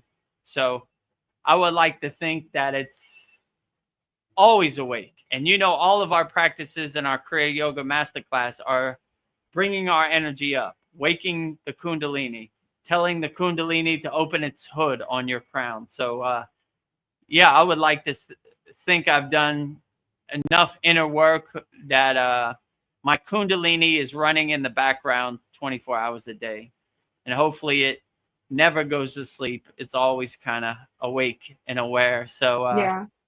that's what I would like to think. But how to prove it can't be proven. So, I would just like to say that from doing all the inner work I've done, my Kundalini has got to a state where it's 24 hours a day, awaken in some subtle level or some kind of milder form. I won't say 100%, maybe like 10, 20%, but it's still awake. It's there to tap into if I wanted to, you know? It's readily available, let's say it like that, you know? Yeah. So if I wanted to send it to 90%, maybe, or Yeah. if it's not necessary, it just kind of idles in the background, let's just say. It's kind of it's warmed up, but it's just it's not spending too much energy, you know, unless necessary.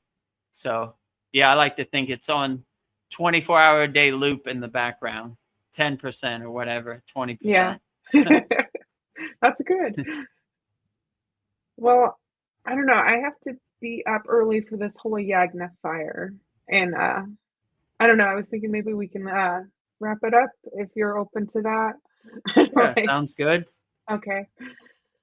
Sounds like a plan. Yeah. It's been a Yeah, beautiful so if you want to join us in our Yagna fire in a couple hours, you have time. Go to Kriya Yoga Masterclass, join our Kriya Yoga school, and you'll be in. And I'll send you a link. We had a lot of members join this week, so that's good. Sending them the links too. And like Paul said, I'll send you my email, my direct email. You write on a piece of paper. Like you saw in the video, I'm Kyle Spalding from Idaho and public. Some people want it private because some things are personal, and some people want it public. So you write on there, and yeah, you see me burn it up live. And it's really refreshing and liberating to see all the problems you think define you go up in smoke and no longer serves you. Swaha. Goodbye. Swaha. So we're doing that in a couple hours. So if you send in your request, I will gladly burn up your request in the holy fire. Some of our members don't send in a request, but I still say their name and burn up all their problems for them and send them healing energy, all financial problems, health problems, family problems, emotional problems, whatever problems you have, we burn them all up. So write it on email me, and I'll copy it, and I'll put it on a piece of paper, and I'll say it, and I'll burn it up in the holy fire. Like, maybe play it one more time before we Okay. go, the Yagna fire, so you can see exactly what I'm talking about. Number 1 on our leaderboard, Cal Spalding from Idaho Falls, Idaho, USA Public. Thank you to our beloved Vedagurudev for all you do in selfless service and all the time and effort and true blissful service in true spirit and heart of Kriya Yoga. You are. Vedagurudev, we appreciate you for making this Kriya Yoga school truly life-changing and a true blessing from Babaji himself to be a part of. We love and appreciate you always. Peace and blessings. May you enjoy this wonderful award on this wonderful day to praise and love our wonderful, beloved, loving, kind, peaceful, blissful Guru in heart of Babaji himself, with much humble thanks and much gratitude from all the Kriya Yoga School members in our hearts to yours. Thank you. Jai Babaji. And Kyle gave me this award, and I printed it up today. So it says, happy, happy, happy Guru Purnima, above and beyond duty. Award to the beloved Vedagurudev. So there you see it. So thank you very much, Kyle, for the award. I appreciated it always. I laminated it. So I'm going to put it next to Veronica's picture. So burning all Cal Spalding's problems in the holy Yagna fire. Jyoti, Jyoti, Jyoti Soyam. Jyoti, Jyoti, Jyoti Param. Swaha. So if you want your problems burned up, that was from our last full moon Yagna on Guru Purnima. So if you want a guru and you resonate with what I'm saying and you would like for me to be your guru, join our Kriya Yoga Masterclass, and I will gladly be your guru and guide you on the path of Kriya Yoga. So go to kriyayogamasterclass.com, or if you want to try out Kriya Yoga and see if you resonate with you, go to freekriyayoga.com, or also go to my YouTube channel at Vedagurudev. Support the channel. Get us over 1,000 subscribers so we can be monetized. And if you like what we're doing and you appreciate the things we do here at the Kriya Yoga School, subscribe to our YouTube channel at Vedagurudev. Discover the secrets of Kriya Yoga, 100% free. Freekriyayoga.com. And if you're ready to get started and you would like for me to be your guru and guide you on the path of Kriya Yoga, master the supreme science of Kriya Yoga, go to kriyayogamasterclass.com. There's a red button that says join our Kriya Yoga Masterclass. Click on that. Take you right to the page. Sign up. Or if you want to book a call with me, go to Kriya Yoga Masterclass, and there's under that red button, there's another red button that says book a call with me. Calendar will come up, pick your date and time, and I'll be on there. So I guess that's all that needs to be said for our July 23rd, 2025 Vedgurudev's live Kriya Yoga Q&A Satsang. Appreciate everybody out there in YouTube land. And before we go, as always, we will give Babaji's Mula Mantra, which is Babaji's direct phone number. So if you're going through anything and you need Babaji's direct phone number, his Mula Mantra, it is Om Kriya Babaji Namo Om. And Veronica will say it so beautifully right now. Om Kriya Babaji Nama Om. Om Kriya Babaji Namo.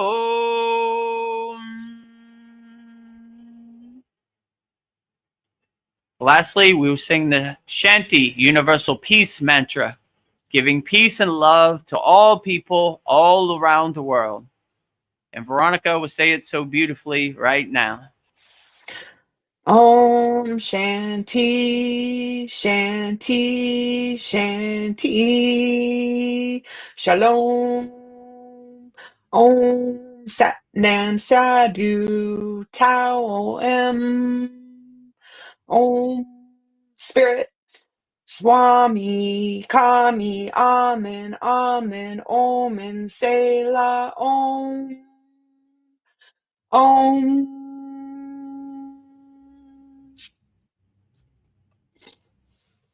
Om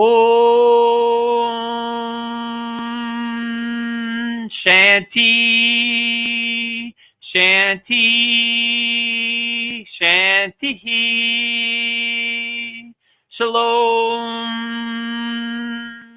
Sat Nam Sadhu Tao Am Om Spirit. Swami Kami Amen Amen. Omen Selah Om.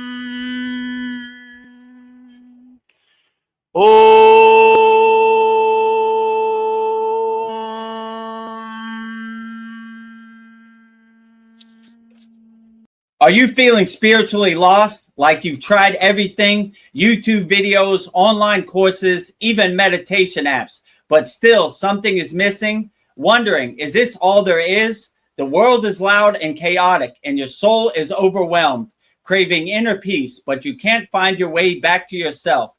This is exactly why I created the Kriya Yoga Masterclass and my proven soul coaching system to help people just like you. This isn't a video you watch and forget. It's a daily spiritual lifeline that brings you back to your soul. So if you're done feeling lost and you're ready to start transforming, then come join us. This is more than a course. This is your lifeline. Go to kriyayogamasterclass.com. Kriya Babaji Namo.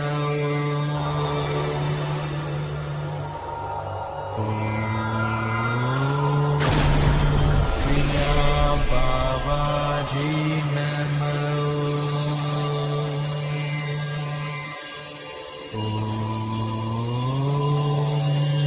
Kriya Babaji Namo.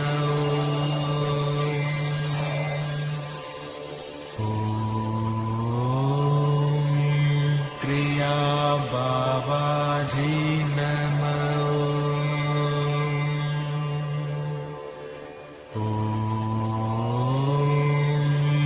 Kriya Babaji Namo.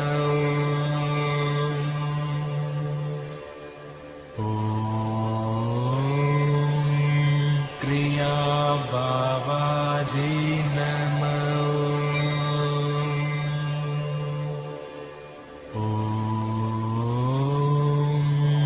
Kriya Babaji